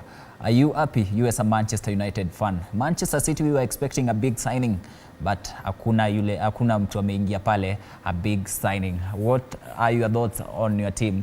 Na pia timu ya mwenzako, for the case of the banter, pia unaweza ongelea kuhusu your team, msee mwenzako, rafiki yako kuhusu timu yake. Mbona hawaja sign? Kama wewe pia ni fan wa Leicester, yesterday we saw them being beaten by Manchester United 2-1 in the dying minutes of the additional time. But to switch to let us switch to matters basketball, because we need to know what does it take to develop, what does it take to make this sport equal in the map of like other countries, tulinganisha Kenya basketball like other countries, because wengi wanasema Uganda, rather South Sudan are doing better than Kenya. Such a young nation being compared to Kenya. Senegal are doing better than Kenya, or even Tanzania are doing better than Kenya. But what does it take to develop? What does it take for them to be where they are right now? And for that, we'll be speaking to Jermaine Odhiambo, who is the founder of Motorsport. Jermaine, welcome to TV 47 Sports Extravaganza. Maybe you can give us an in-depth information about you and Motorsport first. Definitely a great pleasure, being here at TV 47. Thank you for having us, and having me and my colleague right here, who'll also get to tell you much more about him. Just to let you know, sports has been, I'm a sports enthusiast. Sports has been part of my life. I've benefited from sports in one way or the other, and this is through sports scholarships, where I had a chance to play with this brother of mine right here, enjoyed and have beautiful memories that we created together as we played together in our varsity team. And this has enabled me to still be around sports even after graduating and a different area of study that I was in. And basically that led to the growth of Motorsport, or the birth of Motorsport, which is geared towards championing sports development. And that's what we pursue and we push, and that dream is a dream that indeed shall come true, where sports and basketball will be able to grow and flourish, and people can have a fully fledged career in sports and basketball. And you played with this guy. Yeah, this is my teammate. Mona kwa touchline. I understand you once coached the Eldonets Platinums. Yes, yeah. Maybe a brief information about you. Yeah, basically my name is Bales. As Jermaine said, played basketball for a while. Yeah, so started all the way back. Let me say, in Kenya, the journey for a basketballer starts from, let's say, high school. That's where you get to interact with it at a higher level. So I got, again, opportunities to play with scholarships here in different universities, and got to merge with Jermaine at African Nazarene, and we basically had good times. So after graduation, you always think of what next. So transitioned into club basketball, played for ABSA. Currently now they're rebranding to, I think, a different team. And that just shows you growth in terms of how dynamic the game is getting. And then transitioning into coaching, where now I ended up going to Eldoret, getting to coach the Eldoret Platinum. It was one of the best experiences that I had, getting to coach some of the players who I played with and played against. And it just gave me that urge to look at basketball differently.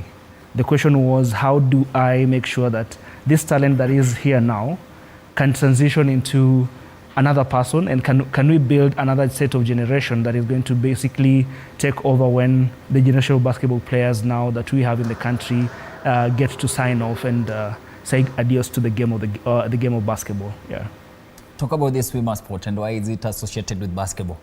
At Swimmer Sports, you know, we are the core of championing sports development, and basketball being a sport, one of the sports, huge sports that are recognized in Kenya, then it's part of what we do at Swimmer Sports. And also me being someone who played basketball, that's my game.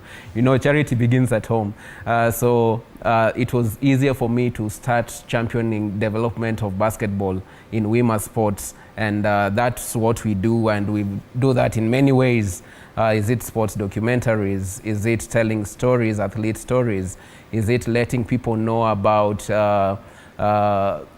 workshops and seminars structured around sports science, sports performance?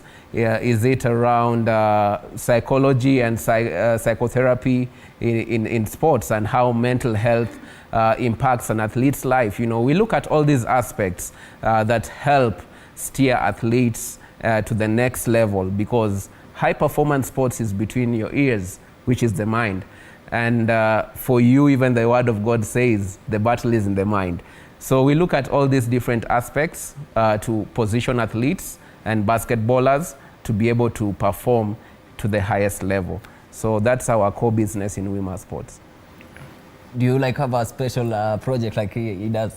Yes, we do. Basically, actually, we liaise with them most of the time in terms of just providing mentorship to the young kids that we have. We've reached out and working out facets of the game in terms of, does the game of basketball only end within the four corners of the basketball court?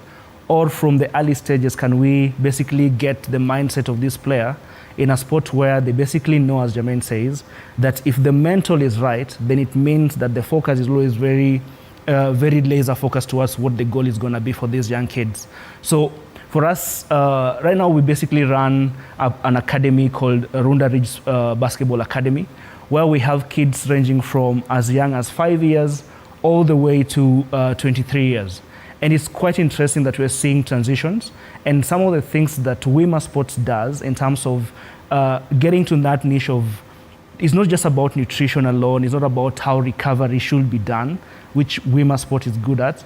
Then how do we translate that into the normal day-to-day lives of these young athletes, so that they grow up knowing that they have to live right, maintain the right kind of mental attitude as they grow up, and hopefully when they get to that point where they're now able to make decisions, because at a young age it's very hard to determine whether this kid that is now very good at basketball will end up playing basketball. But then again, it is interesting that majority of them are staying because they're seeing now some of the interesting things that Swimmer Sport is doing in terms of just talking about sports in a different dynamic.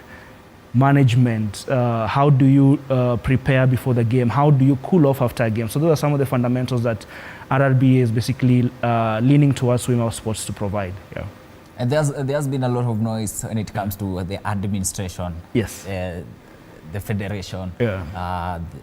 The president. Many people have been kicking him. Let me just use the word kicking him. Yeah. What is happening with the Kenyan basketball? Because just recently, I came across a post. Okay. Kenyans comparing Kenya with South Sudan. And someone was saying, we are miles behind South Sudan. We are miles behind other African nations. But when you guys, whatever you guys are doing in the grassroots, recommendable. Yes. What is happening? So again, I think without authority, that is, okay? Because I don't have like superior authority to speak on what exactly happened in the cabinet. I want to call it. But you are the voice. Yes. Tell me the voice. Okay. Yeah. So what we basically do is, again, I believe what is basically missing is a clear communication between the different facets of basketball, which I believe if basically aligned to and streamlined in a certain way, then the voice is going to be basically different. Because if you look at the comparisons between now what you're saying between Kenya and South Sudan, it is quite unfortunate that majority of South Sudanese players who've ended up even playing for the national team, and some of them we played with them in teams together, have now ended up growing into different roles within the federation. So someone like Aru is someone who I played with, you understand? So you see him growing and looking at sports from a different level because they picked what was not working around our basketball and made sure that they just communicated the right way in South Sudan. And with, again, goodwill, that is, they actually moved within a short period of time that we are actually now playing a chasing game. So for me, I think what we basically need to do as a country is get our structures right. That is the most important thing. And that starts with communication, that if we are doing, let's say, league games, at what point are we communicating things around fixtures? Are we changing fixtures the last minute to inconvenience teams, for example? Or are we releasing this thing prior to even the league starting so that teams can basically prepare? And it's all, the entire thing has every stakeholder involved, to the extent that even the player needs to take, I think, some bit of responsibility to demand for more. And Okay. Yes. Yeah. Jamel, I would want to hear from you. Yeah. What is happening in the Kenyan basket? Because the grassroots, if you look at the juniors, yes, there's some recommendable job going on there. Yeah. From Runda to Kayole, even to Kawangware. Yes. Basketball nowadays is not being played to in the kuna zile mtaa unajua kitambo, like Lavington. But nowadays in Kayole, everywhere, people are turning up to watch basketball. But you look at the national image, the national team currently, tuliona juzi timu ilipigwa, and unaangalia mbona tunapigwa. What is happening in terms of structure as a national team, and in terms of what should we do to make sure kama South Sudan inatajwa or even USA inatajwa, tuko hapo kando yao kidogo? It can happen. It's possible. What I can say, as Wima Sports, we can advise on what can be done is the ability to learn, relearn, and unlearn. Those three things is what I'd advise federations, within basketball and any other federation. The ability to learn and unlearn, and relearn. You'll realize, as you say, a lot is happening on the grassroots. The grassroots have been able to learn and relearn each and every time, because sports is dynamic, just as any other sector of profession. IT is dynamic, account is dynamic. It's not the same thing that are happening in each and every of those segments years ago. So in the same measure, sports is a career. It has changed a lot in the last 5 years alone, not even 10. So I'd really urge as federation, to Basketball Federation amongst other stakeholders, have the ability to unlearn, learn and relearn, because when you do that, then you're able to adjust to the changing times. Those are the things that South Sudanese was able to do amongst other federations that are working well. But as you say, at the grassroots, wamelan, wakarelearn, and that's why you see a lot is happening within the streets, within the grassroots level of the game, that needs to now be able to grow on the top tier part of the game. Currently, the national team, that is Kenya Lionesses, are playing against South Sudan, and they are trailing. Understand, this is the third quarter. They are trailing 60-46. What is happening with the national team? What is happening with the Kenya Lionesses? Because we have won only one game, if I'm right, out of 3. Just one. Yes. And you look at the squad. You look at the kind of players that we are having. Then when it comes to the performance, let me start. Okay. Yes. And it's all about systems that, for me, I think have to be developed. Like, as a country, we need to have a certain style of play that is unique to us. What basically, from being on the sidelines and trying to look at the game from a different perspective, everything you learn is, Kenyans, we don't watch a lot of tape in terms of just scouting and making sure that you are preparing before you go to war. That's basically it. So that doesn't just start with the coaching staff. It starts by even the players themselves. Are they willing to, I'll use Jermaine's word, are they willing to unlearn some of the things that they think they are good at and embrace the new face of basketball? Because unlike many years ago, where basketball was a sport that you could only watch in a certain channel or a certain space, right now you have ability to even get access to training methodologies or these other things. But then again, do we embrace that as the coaching people and translate that to our players?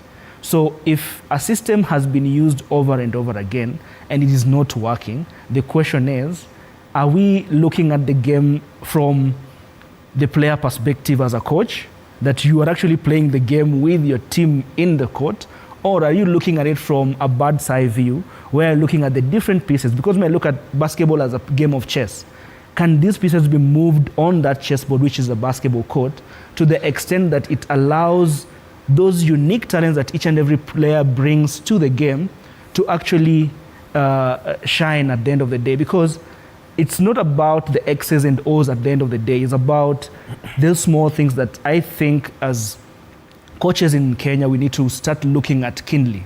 Forgoing practice sessions and just looking at tape, for example.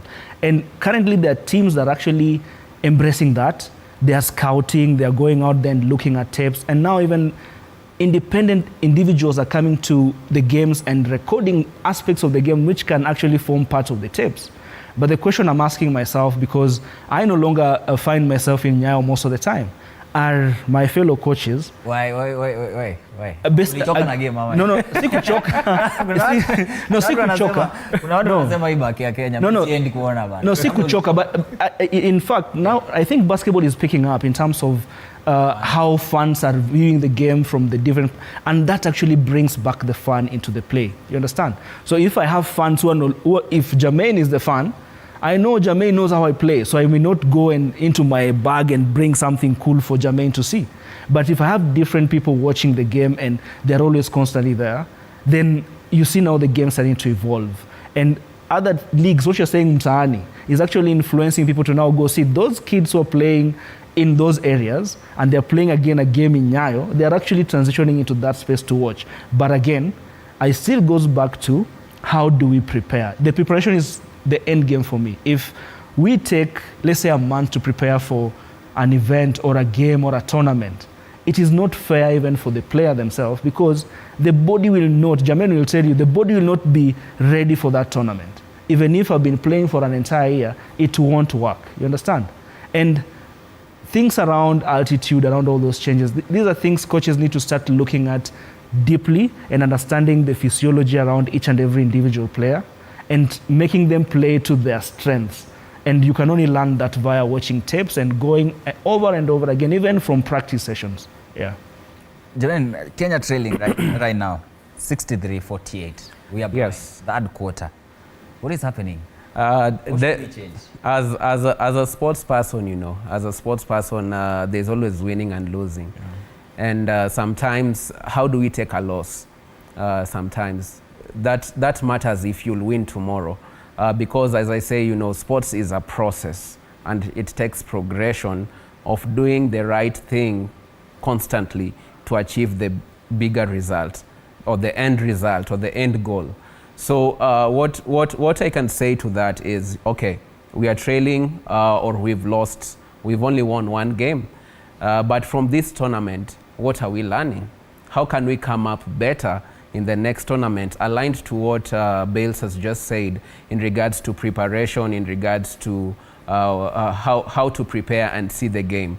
So those are the things, we'd task our coach to do. Then also, let's see the squad, the squad that was sent out, Sometimes within the national team, they're generational. It's a generation. You realize that some generation is going out, another one is going in. The same players, some of them I used to see them. It's a bit of a mixture for this one. It's different, and kudos to the coach and those who selected the team, giving a new crop of players that exposure, who maybe are not yet still getting used to that environment.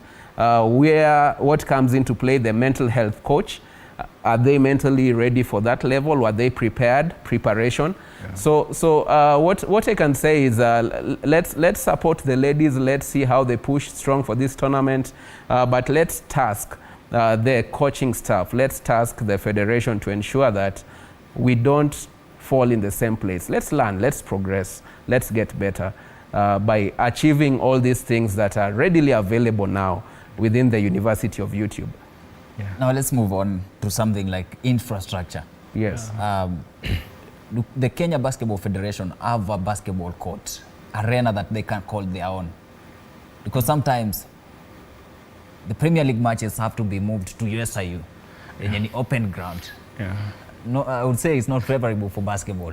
Though in Africa we can do it. Yeah. In terms of infrastructure, we are lucky, we are behind, right? Yeah. Ndio tumejenga court mtaani. It's good for developing basketball. Yeah. But up there when it comes to the Premier League, these players sometime they will go to play, they will again wataenda kucheza somewhere outside the country. Mtu labda hajaicheza inside an arena. He's now amepatana na arena, it's becoming hard for him. Talk about the infrastructure. And again, just a big shout out to the different investors who are setting up those courts in pale kwa mtaa. And it's something that is actually putting pressure, I think, to every stakeholder in basketball. And now I think questions are being asked around what is favorable for basketball as a sport in the country. And I think when we get to that spot where now people are asking, and now question that, like for example, you're raising, like, why are we going to play out at USIU, and yet we have Nyayo, we have Kasarani, which are readily available if the federation actually reaches Sometimes volleyball in our box. Volleyball having their some of us suffered those kind of events, like you were preparing to go play in Nyayo, then you end up playing on an outdoor court. But then again, that basically calls to, again, how serious are we holding the federation actually accountable? As the key stakeholder, who's the player, you understand? Because I've never seen a situation where players have actually demanded that we only are going to play in a certain space. I remember there's a time when, I think in the NBA, when the AC was not working in one of the arenas, and there was a whole hula baloo, and it caused a lot of raffle around all these other things. The question is, can we have independent minds in basketball, you understand? So that we're not just looking at this thing as bakeni fun, like I'm just going because it's a weekend, I'm going to do this. Let's just look at it as a job. What Jermaine is saying, it's a career for me. And it's a short period of time. You cannot play basketball when we are not blessed like LeBron, I want to say. Maybe some of us may play till 40, 45, but we're not playing at that high level, even where we are now. So the question is, as the key stakeholder, because without me as the player, the game cannot be played. The question is, are we holding our coaches, our team managers accountable and asking them that if this is the situation that you want me to go play in, and looking at all these other things, there's another box down there that we don't want to open yet. If we're not looking at this thing in a certain way, are we basically putting me at a place where I can be able to excel? Am I prone to injuries in this court? And why do you want me to play there more? Because it's a hard court, your knees are getting messed up and all these other things. So I think infrastructure-wise, there are a lot of well-wishers out here. As I said, is KBF willing to just extend that arm and say, we are struggling, can we have help? That's how I think about it. Yeah. Welcome on board. Yes. The NBA, now they have their office in Nairobi, in Kenya. And few months ago, we saw them even visiting our very own president, William Ruto.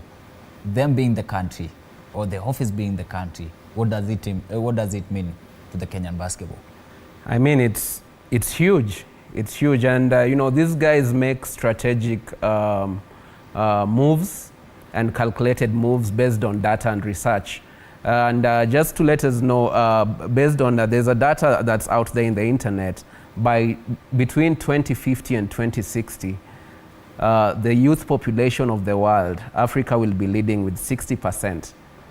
The whole of Africa, 60% will be dominating with the youthful population. So that means then the rest of the continents will be sharing 40% of the youth. So I'm not saying that this is what pegged NBA to come to Kenya, but I'm saying that what it will mean is super huge. But again, back to unlearning, relearning, and learning, as Kenyan, that young athlete, that 17-year-old basketballer, that 16-year-old, 12-year-old basketballer, are you able to see what are the opportunities that this office is bringing in regards to clinics, in regards to opportunities to even play now with the Basketball Africa League that is a partnership between NBA and FIBA? Are you able to see these opportunities and start preparing for them? Just as Bales Kosiga was saying here, are we able to read? Do we have that foresight? One, as an athlete. Two, as coaches. Three, as federation and stakeholders of the game. If we see that foresight, then indeed we'll get to utilize this opportunity that NBA has set up office in Nairobi. We've seen how Rwanda has done well with utilizing that opportunity. Yeah. So it's just us to be able to have the foresight, learn what are the opportunities, and plug into it, because they are super huge. There's potential for us having a Kenyan in the NBA if we see the opportunities and take hold of them and prepare athletes for the NBA. Why not? Last season, I saw the street basketball having multiple sponsors coming through. Yeah. I don't want to mention them, but more than 3. Yeah. But then we look at the Kenya Basketball League, the top flight basketball, the top flight league, no sponsors.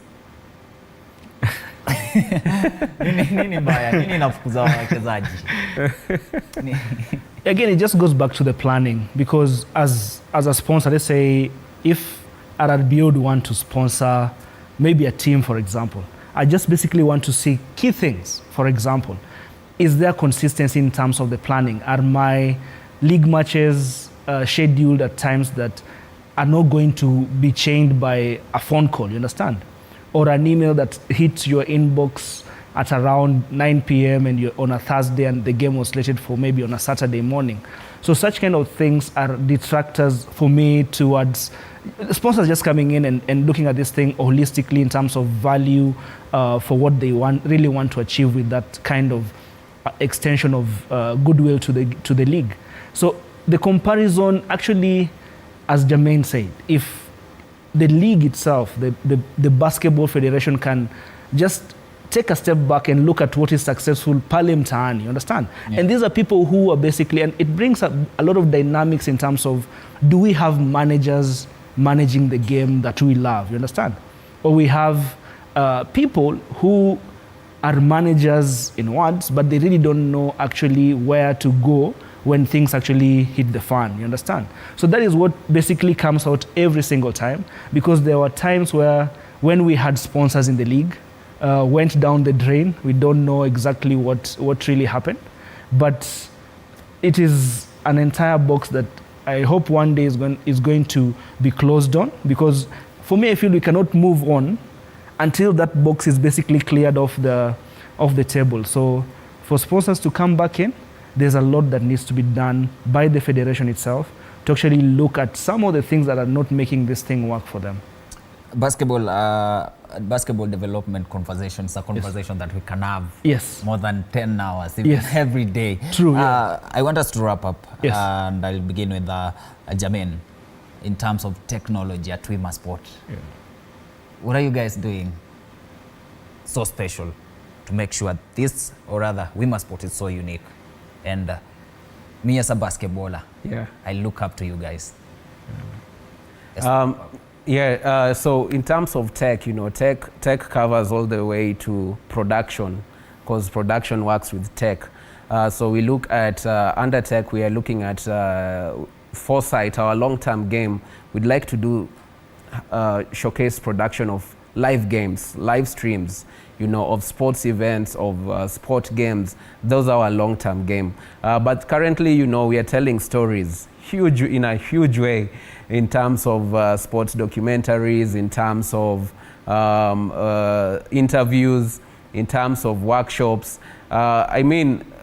We've seen what the rugby team was able to do, and we've been able to showcase a mini documentary of what Asati and his group has been able to do with that. So we tell stories with tech, we tell stories through production, which is still under tech. And there's one workshop that we are working on I won't say much about it right now, but there's a workshop on data science and sports science, data analytics, which is super huge, that we really don't do much of it, not only in basketball, but across all sports in Kenya. Because NBA comes, they need statistics. Do we have that data? You know? So those are the areas that we are looking to work on. And this year, stay tuned, viewers, across our socials. We are having a great workshop coming up for sports science and data analytics. For less than 1 minute. Yes. Runda Ridge Basketball Academy. Yes. Give us something before we close it.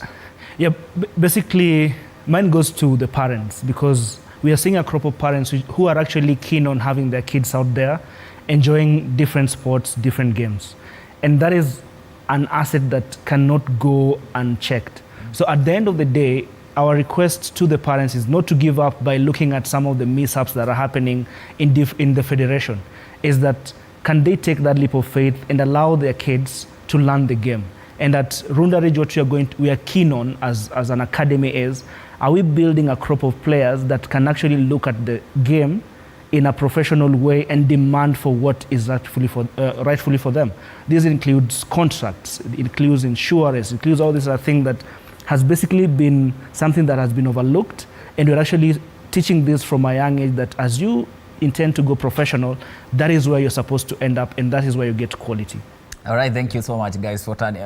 If I can, 10 seconds. 10 seconds. If I can, yes. If I can only say one thing is, let's change our mindset a little bit. Let's shift it a little bit on wanting to rack up everything and think of we all win, and all these resources and everything is available for all of us. There's no need of me being in office, if I'm in office as a stakeholder, that I'm only thinking and pursuing for my own individual rights at that moment. But let's change our mindset towards we all win, it's all available for all of us, and these resources cannot be depleted. Let's work together as a team. All right, let's work together as a team. We were discussing matters basketball, and currently the national team is playing in the Afro basketball qualifiers. They are trailing, or rather they are behind.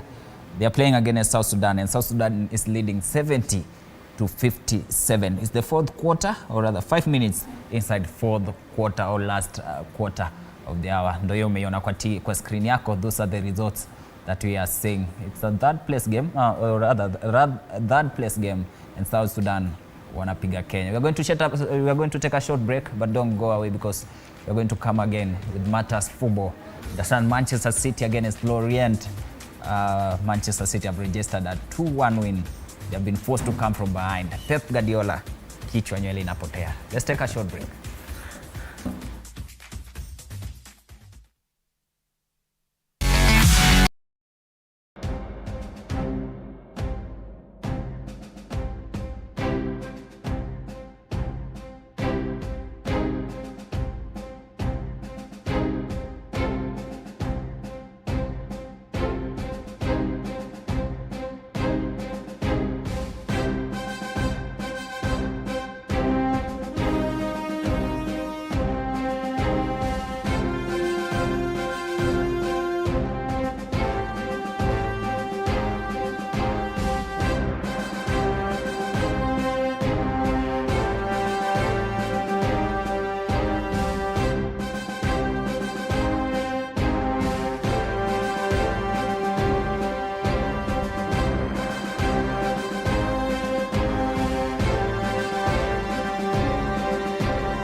Welcome again to TV47 Sports Extravaganza. My name is Dan Kamtua. We have switched from basketball now. We'll be talking matters football. Naelewa team ama ball inaendelea. Football is currently going on. Kenya Football Premier League. Games zimechezwa. You're talking about matters FA Federation FA games zinaendelea pia. Manchester City kidogo hivi watemo lakini wamejisaidia.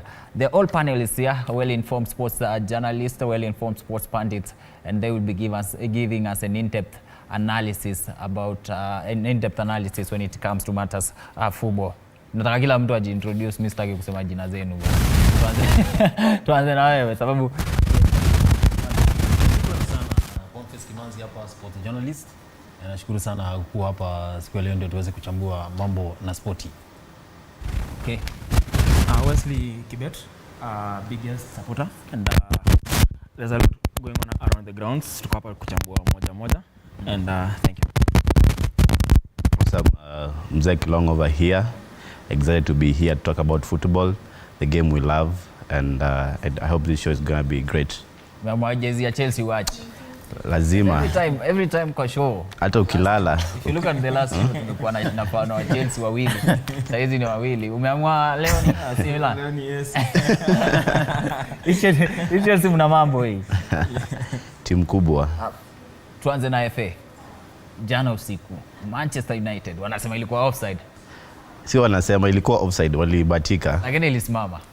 Ni vile FA haina VR, otherwise it was a clear offside. 4 players were offside, and the scorer Maguire also was in an offside position. It was sad because in a big league or in a big cup competition like FA, that could be easily caught. So okay. Manchester United fans wao hata wao wenyewe zisherekea kwa sababu ilikuwa wizi. Do you need to rob watu unawanyang'anya happiness dakika mwisho? Yeah. Hiyo ball ilikuwa off. Yeah, it was offside. But VAR haikuwa, so I think it was a lack on our side really, and we played really poor. Game haikuwa fiti sana, and na napenda Maguire venye Kenya ali step up akatupia bao. Sawa, tutarudi kwako because I understand kidogo Mike Kimanzi. Recap of yesterday's match. Jana niliona Manchester United ikishinda lakini bao ilikuwa offside. Lakini ukiangalia kama Harry Maguire ndiye alifunga lile bao ni jambo zuri sana, maana ukiangalia pale kwa mitandao amekuwa akitusiwa sana na mashabiki.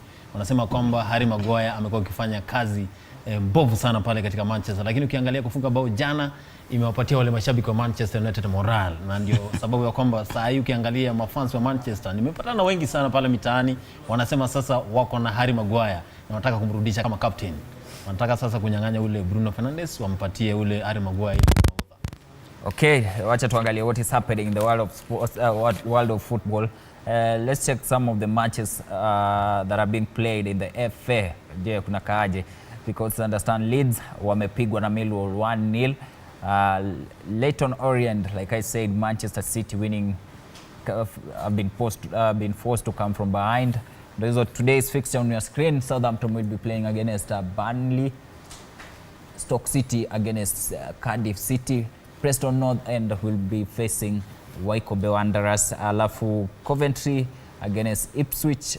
Everton 0-0 currently, dakika 22. They are playing, the Everton playing against Bournemouth. Weston Wycombe ndio hapo kwa screen yako.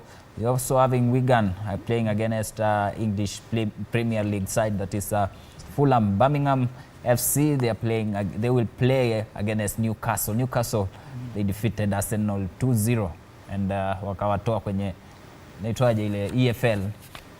So Birmingham will be playing Newcastle tonight at 8:45. Then Chelsea against Brighton at 11 p.m.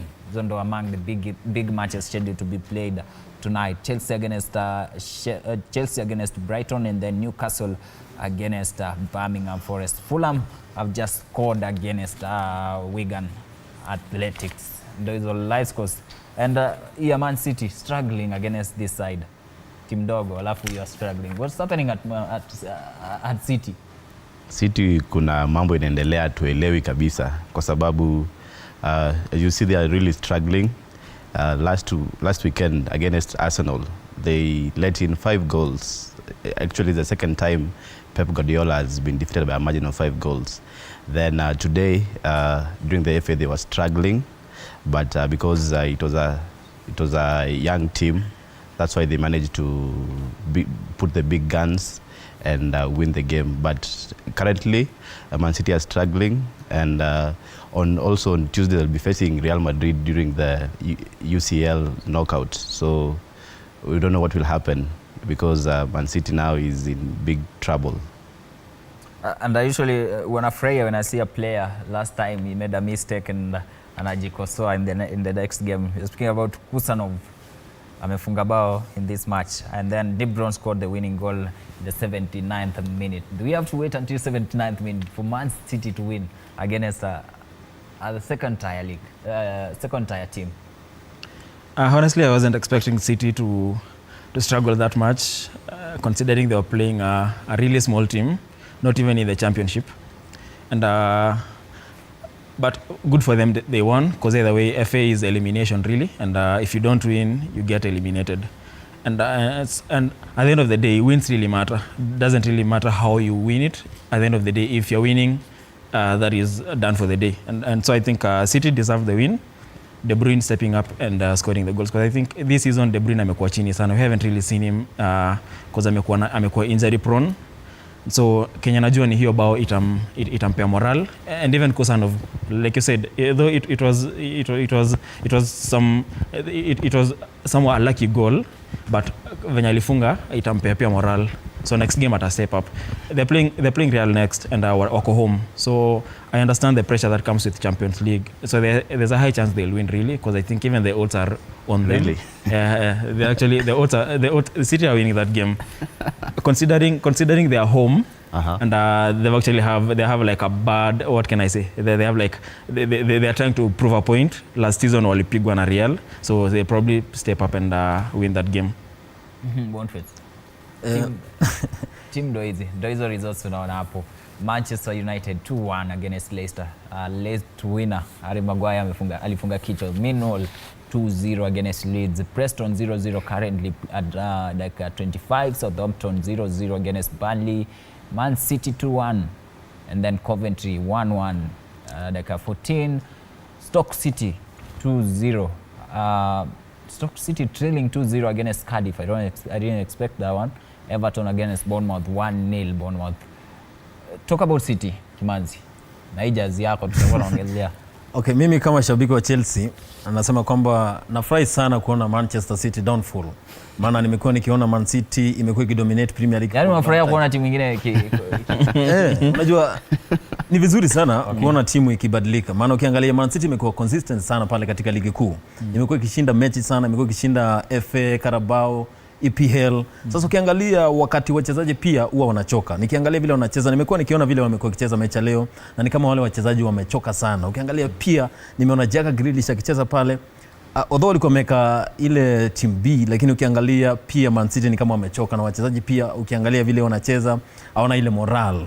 Pia ni kama kuna mkwaruzano pale katika Man City. Kocha ule Pep Guardiola na wachezaji wake ni kama wanakwaruzana pale na wachezaji. Ndio maana ukiangalia vile wanacheza unaweza sema kwamba kuna shida pale. Ila Man City kuwa na hiyo downfall ni uzuri sana kwa timu zingine pale, maana ndio sasa zinapata ile hamu ya kucheza. Huwezi dominate Premier League for 5 years. But why don't you invest in your squad? Be like Manchester City. Okay, Man City imekuwa ikinvest sana. Because Chelsea has the money. They've also invested. United have money. Chelsea, mbona nyinyi mmeinvest and you're not in the same category? But sasa kuna kitu kuna hiyo building. Na ya City time yenye iko out of form. Okay, Man City kuna ile watu wanasema kwamba baadhi ya mashabiki wanasema kwamba Man City iko na pesa sana. Wanaendea mchezaji hata kama anauza pesa ngapi wanamwendea. Uliona pesa walinunua ule Erling Haaland, umeona vile wamempatia pesa mingi pale katika Etihad. So pale pesa inazungumza sana. Klabu zingine ndogo zinapata hiyo financial constraints. Lakini Man City unapata Okay, Chelsea tangu Roman Abramovich atoke pale imekuwa na shida sana. Tangu Todd Bowley ile transition imekuwa iko na shida sana, lakini ukiangalia Chelsea imebuild team from the start. Ukiona wachezaji wadogo sana, mchezaji mkongwe pale ni mchezaji ambaye ako na miaka 26 7 pale, yani ni wachezaji wadogo, so unawapatia Chelsea pia time kama 5 years, for the next 5 years najua Chelsea itakuwa mbele na itakuwa ina compete kwa Premier League. Sasa ni wakati wa kubuild team, wacha Man City sasa ianguke pale. Ukiona Ancelotti sasa ndio ako juu pale katika ligi kuu nchini Uingereza, na pia ukiangalia UEFA Champions League ana perform sana pale katika Champions League. In football ukiniuliza, there's nothing like let's give them time. Angalia what Real Madrid are doing. There's hakuna time ya transition. Yeah. We are going to win Champions League today. We are going to sign tomorrow. We are going to win the same Champions League, La Liga. As in football, the moment you start investing for the future, Arsenal have been investing for the future for more than 5 years. Where are the results? Only one FA in 5 years. It also depends with the mentality of the club. You see, a team like Real Madrid, they are also like Chelsea during the Roman Abramovich era. Is that if a coach doesn't perform, you go bring somebody who can perform. But now, looking at a team like Man City, it's a plastic club because they just buy. They have a lot of money and they go shopping free, and their money is unlimited. So for them, it's easy to buy any player that they want.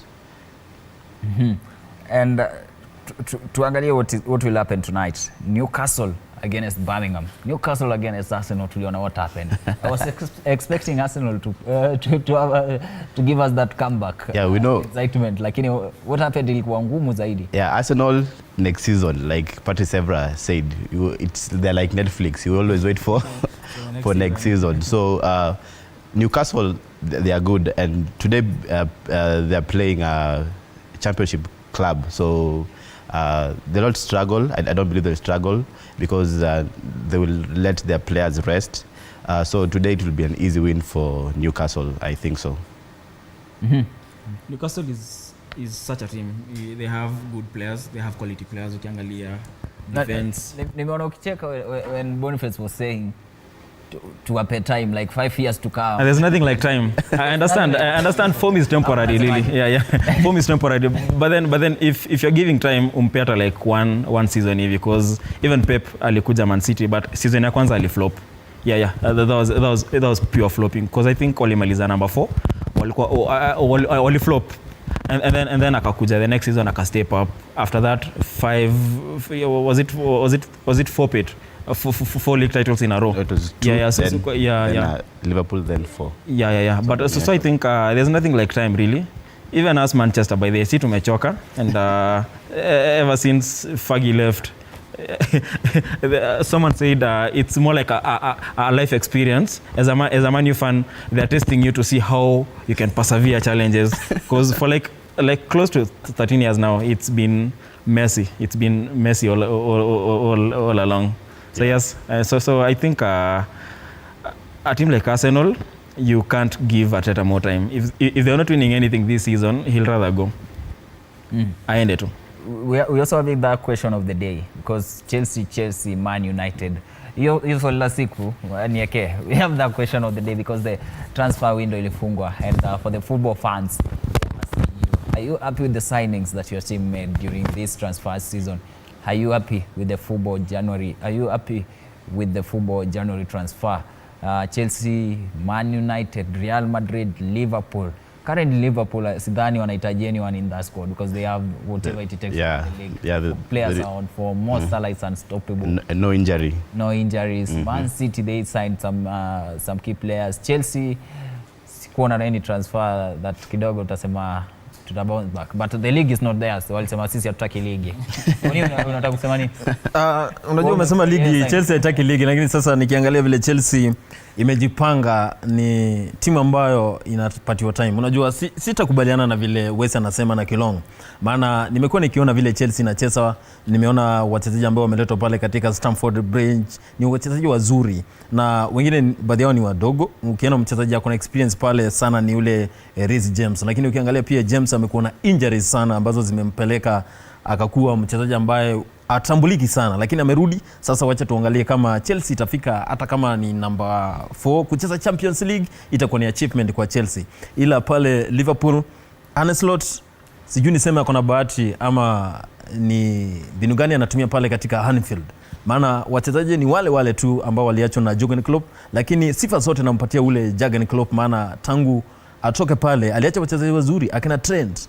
Ukiangalia vile wanacheza pale akina Tsimikas wanacheza vizuri, ukiangalia akina Van Dijk, although wanasema kwamba Van Dijk anataka kuondoka pale, wachezaji wengi sana ambao waliachwa na Jurgen Klopp pale wanacheza vizuri, na ule Arne Slot alipata wachezaji wazuri na ndio maana anashine katika Champions League. Ukiangalia vile anacheza hata FA, ukiangalia alipiga Arne Slot alipiga ile Tottenham Spurs mambo manne, ilikuwa comeback bana, walifungwa bao moja kule katika uwanja wa Tottenham Hotspur, lakini ukiangalia wakageuzia pale Anfield. So pale Spurs, pale Liverpool wako na wachezaji wazuri. Mohamed Salah nafikiri pia atakuwa kwa Ballon d'Or, lakini ukiangalia kwa Ballon d'Or huwa watambui sana sisi kama Afrika, lakini ndio maana ile Ballon d'Or ambayo ilichukuliwa na Rodri imeleta shida sana. Nafikiri pia mashabiki ndio walisema kwamba Rodri alichukua Ballon d'Or ambayo sio yake, na ndio maana pia inaweza kuwa ni kikwazo cha Man City kupata ile downfall.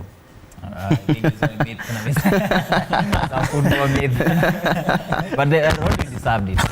Yeah, he did. Yeah, because Ballon d'Or came out and explained why. Yeah, exactly. And even at the end of the day, it's the press voting, not us fans really.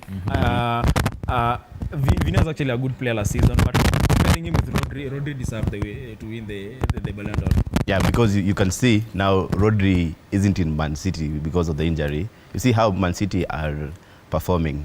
I know if Rodri was there, Man City will be a bit stronger. So it puts out the real reason that he really deserved the Ballon d'Or. Achana na Kimanzi fan wa Real Madrid. Real Madrid anaongea.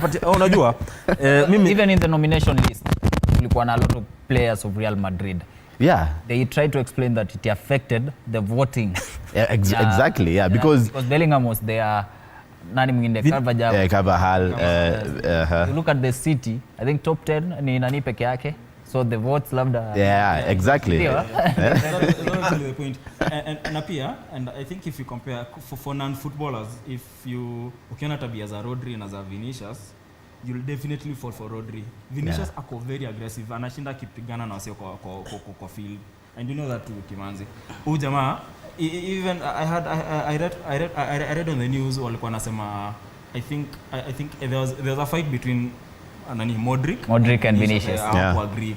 And Juvini akona hiyo tabia. There was a match between Real Madrid and Leganes. Yeah, they lost. Yeah. They lost due to 2. No, they lost on, was it the Spanish league? The Spanish? No. I think Real was a Spanish. Boniface, you're saying something? Nilikuwa nasema unajua moving on from the Ballon d'Or. Sijakubali bana, tangu leo huwa naumia sana bana hiyo Ballon d'Or. So sema ikutoke ni sawa. Kusema kweli Manchester City ilimwibia ule Vinicius. Nakubali pia ule Junior anakuanga na tabia bovu pale kwa uwanja. But the journalist decided. Inaweza kuwa pia ilichangia ule Vinicius kukosa kupatiwa ile Ballon d'Or, lakini ukiangalia ile achievement ya individual player, wacha na Rodri hata kama alisaidia ile Spain basi ukiona individually yeah, Rodri vile ule Vinicius vile alikuwa akicheza, ukweli ya kwamba hata ukiangalia wachezaji walijua vizuri Manchester City iliibia ule Vinicius Junior. Lakini pia umeona vile Man City sasa imepata ile downfall. Na struggle kucheza na timu ya Championship. Kama leo tumeona struggle. No. Sasa ni mkosi ambayo iliwapata Man City. Na nafikiri pia kama watarudisha hiyo Ballon d'Or, ndio sasa ile siku watarudisha. Ndio sasa wataanza kushinda. Bado ukiangalia wachezaji wote wako pale, akina Haaland, akina De Bruyne wote wako pale. Hapana, Rodri hayuko na yeye ndo alishinda. So actually I think City are performing poorly. They're missing Rodri services because to replace Rodri kidogo inakuwa ngumu. Yeah, exactly. Like Man United replacing Bruno Fernandes. Yeah. They are struggling but what a struggle zaidi. We've seen Kovacic anajaribu kidogo lakini bado because Rodri angekuwa by the hiyo game ya juzi. Yeah, he's the engine of Man City, and that's why he was the best player last season. That we all agree as fans. It's only Real Madrid fans who are sad of Vinicius not winning the game nyingine itachezwa leo ni Chelsea against Brighton. Acha kufanya hivyo alafu kesho nipatane na umevaa jacket. Ni sawa. Okay. Chelsea play against Brighton. We start with you. They're playing away Amex Stadium. So I'm going for Brighton win. Last weekend it was a bad day in office for them. Wali lose 7-0, but I think leo watajaribu nimekwambia FA ni knockout. Like you have one chance. Ukihit hiyo miss umeenda. So but I think watajaribu wako na home advantage. They have the 12th man pale the stadium. So I'm going for Brighton win. Of course, Chelsea will win tonight against Brighton. Nataka siku moja when someone is a football fan, a football pandit, hata kwa amevaa jezi ya Man U, kama one day akiwa amevaa jezi ya Man U and Manchester United fan aseme leo naona hii Chelsea naona hii Man U ikipigwa. Ndio na support but naona ikipigwa. This and this and this and this. Yeah, I'm here to find a Chelsea fan mwenye atasema today we are losing this game. Not Man City. Not really. It's what you see. Last time we played against Brighton, Cole Palmer scored 4 goals in the first half, and we are playing them today. Then this evening, then on 14th of February, again we are meeting them in the EPL. So sisi kama fans wa Chelsea on 14th hatupatikani. Tuko na game pale, so Valentine's tuko out sabu game ya Chelsea iko. How can we miss that game? Tonight I've been following what is happening when it comes to Chelsea, and of course because it's my team, one thing I will disagree today is that today we are going to lose against Brighton because we are playing at Amex. Sema hivyo juu nimesema. No. I'm not saying, even I have told them. We're going to lose. I told them that no, because I have seen what Brighton they are doing, and when it comes to their performance when they are playing these big teams, they really change. And today they might give a very interesting performance to Chelsea that can make them win today.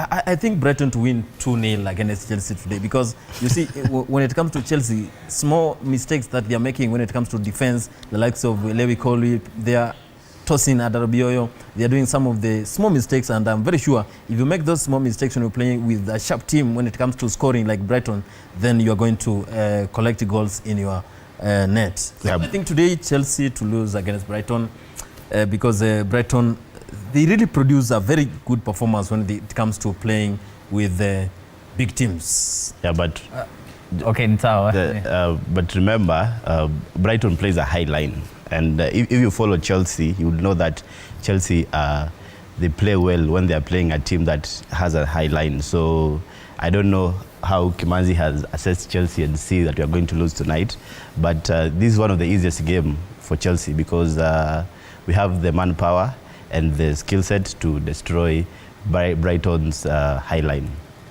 Naona, let me just read some of the messages from the viewer. Naona huyu anasema, hey, this is Duncan Cheruyot. Say hi to my G's West 97. Kuinje mna majina kweli. Boni as a fan of fan, as a Chelsea fan, huyu ni Boni anaambiwa. As a Chelsea fan, bro, I'm pretty happy with the transfer because Sterling hajakuwa recalled from his loan at Arsenal. So yeah, huyu Cheruyot akona furaha. Watching from Ngong, say hi to SS. Now, my fans, regarding the day's topic, as Chelsea fan, I'm not really pleased with the signings. I thought we were going to get a good goalkeeper and number 9, only to see us get a midfielder. What's wrong with Chelsea and goalkeeper? Just one game, mistake. Yeah, and remember we have 80 goalkeepers in Chelsea, including Kepa Arrizabalaga. Yeah. So it was Sanchez that is making us a bit worried in that position. But we have Petrovic in Strasbourg performing well. Also, Philip Jorgensen played well last game week. So we're not really struggling pale kwa goalkeeping. The only thing tuna struggle kabisa, it's striking. And we thought that Chelsea could have bought a new striker, but we are happy with Nicholas Jackson at the moment.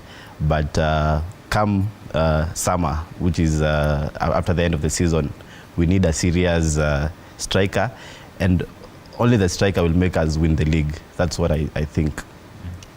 Huyu amelalamika kuhusu kipa na nani na midfielder.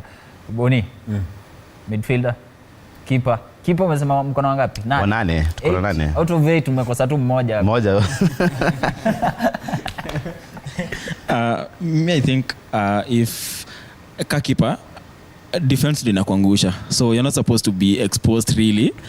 So I'm blaming defense by the Sanchez akiwa Brighton actually aliboya na pesa mingi sana, so doesn't really mean ati ni flop hivyo per se. I think ni defense linamwangusha. Sasa mkiwa na disasi hapo surely. No, like against Man City, you saw what Sanchez did. He did a poor choice of coming out to the goal. He makes his decision making is poor. That's the problem we have as on Sanchez. But then you've even seen the best goalkeepers doing that, because I think at the end of the day, it's the decision you make. Some other time, your judgment. He has 5 errors leading to goals this season. 5. No goalkeeper. 5 in how many games really? Onana is 4. The other one, acha nisome mengine. VP Brothers ni Nyaundi Brian from Kisii. Hapo kwa City atipige Real Madrid. Asema US man. That's true. Amesema hapo chini ya US man. Watching from Gong. Boni, are you happy with the signings? Tukifunga. Kwa signing nafikiri kama kuna jambo ambalo linifurahisha sana ni kuondoka kwa yule Duran pale katika Aston Villa kuingia pale Al Nassr. Ni mchezaji ambaye aliingia pale na nimeona amecheza vizuri. Though wanasema kwamba alienda pale kwa sababu ya pesa, lakini pia ni mchezaji ambaye Al Nassr iliona ni mzuri, na kucheza pale Al Nassr atakuwa anacheza na wachezaji wa aiba kubwa sana, akina Ronaldo pale, akina Sadio Mane. Kwa upande wangu niko na furaha, I am happy because ukiangalia vile transfers zimefanyika, Chelsea imefanya transfer mingi sana, lakini kumwachilia ule Joao Felix kwenda pale AC Milan ni jambo ambalo sitawahi kubaliana nalo, maana ule Enzo Maresca kumwacha ule Felix nje na kutumia wachezaji wengine pale ni jambo ambalo aliweza nifurahisha sana. Felix mchezaji mzuri, debut pale AC Milan alifunga. Mbona walikuwa wanamweka nje pale Stamford Bridge? Angecheza aje na wapi? Na Cole Palmer ako pale. Ndio swali kuu. Atacheza wapi? Tufungie. As a Man U fan, I am disappointed with the incomings and I'm very happy with the outgoings. Anthony ameenda, so nimefurahi sana. On loan acha ende with an option to buy. Okay. And Patrick Dogu hopefully ata step up. Nimeona Dalot ana make mistakes sana, so hopefully the next game akiingia atakuwa sawa. And on my side, I was really hoping Man U could get a new striker. Zagzi and Holland hakuna kitu amefanya, so I was really hoping Man U can get a new striker. Hopefully on summer tutapata mtu mmoja. Thanks. Okay, wacha tuangalie game gani zingine zinafanyika, or let's check at La Liga, Spanish La Liga, where Celta Vigo have registered a 3-2 win against Real Betis. Atletico Bilbao 0-0 against Girona, currently inside 30 minutes. Las Palmas will play against Villarreal, and then Real Madrid will close the day with Atletico Madrid. This is a Madrid derby. Hiyo ni Madrid derby. Kwingine tuangalie Bundesliga tonight, what we are expecting this evening. Dortmund playing against Stuttgart, 1-0 currently, Dortmund trailing. Freiburg against Heidenheim, 1-0 Freiburg. And then we have Hoffenheim, which are playing against Union Berlin. Union Berlin leading 1-0. Mainz against Augsburg, 0-0. Wolfsburg against Bayern Leverkusen, defending champions, 0-0 inside 58 minutes. And then later on, there will be Borussia Mönchengladbach will play against Eintracht Frankfurt. Tuangalie games zingine Serie A. Tuangalie Serie A. Kwingine Serie A, Verona currently wamepigwa 5-0 by Atlanta, and Empoli will play against AC Milan saa 2, and then Torino will play against Girona.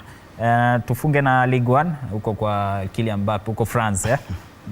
Nice versus Lens itachezwa 7 p.m. Lille against Le Havre, hiyo ni itachezwa saa 3. Saint Etienne will play against Rennes. The match will be played at Rennes against Saint Etienne 11 p.m. Kuna game kubwa pia leo kwa haraka tukifunga. Atletico Madrid versus Real Madrid. Atletico Madrid to win the game. They've won twice, last meetings within Real Madrid. And Real Madrid saizi hawana fullbacks huko. Kina Rudiger, Militao, Alaba wako injury. So easy win for Atletico Madrid. Hiyo haraka tukie Real Madrid, Atletico Madrid to win. We are Barca fans. Yeah. We've actually seen Real can actually flop proper this season. Walipigwa na Barca, and if you can see the past few games Atletico wamekuwa kicheza wako sawa, wako form. We've seen the likes of akina Griezmann. Even their fullbacks are playing quite well. So ATM to win. Yep. Atletico Real Madrid, no? Madrid derby, it's a big game tonight. But now, when it comes to that fans, then Real Madrid, they are big fans. But now, there is that passion. Atletico Madrid fans, they have that passion for their team. So I think tonight, because we are playing at Santiago Bernabeu, so I think tonight it will be a 0-0 full time. Na before nifunge, understands kumekuwa na athletics zimekuwa zikiendelea, and kule Eldoret, and Daniel Ebenyo from police ameshinda 10 kilometers after registering a time of 30 minutes and 48 seconds. Second place was Nixon Kogei, who registered at 30 minutes 52 seconds, and then Simon Ngatha Mungai wrapped up the podium with the time of 30 seconds 55 seconds. Rather, that is 30 minutes 55 seconds. Tukifunga tu kwa haraka, what should we expect from this? What should we expect this weekend? Chelsea fan. Chelsea fan. Yeah, FA games are being played, so as a Chelsea fan, as I said, easy win for Chelsea, and we're hoping for the draw after we win against Brighton. We get a team like Manchester United or Man City, we send them home. As a Man U fan, we've already watched, so I'll have to sit back, relax, and hate watch. Kiburi. So on my side, I'm hoping for Brighton win, for ATM win, and actually we have games over the weekday, so it's a good week for us as fans. So on my side, I'm hoping for a great week ahead, considering a huge game against Real and City, and let's go how it goes. Thanks.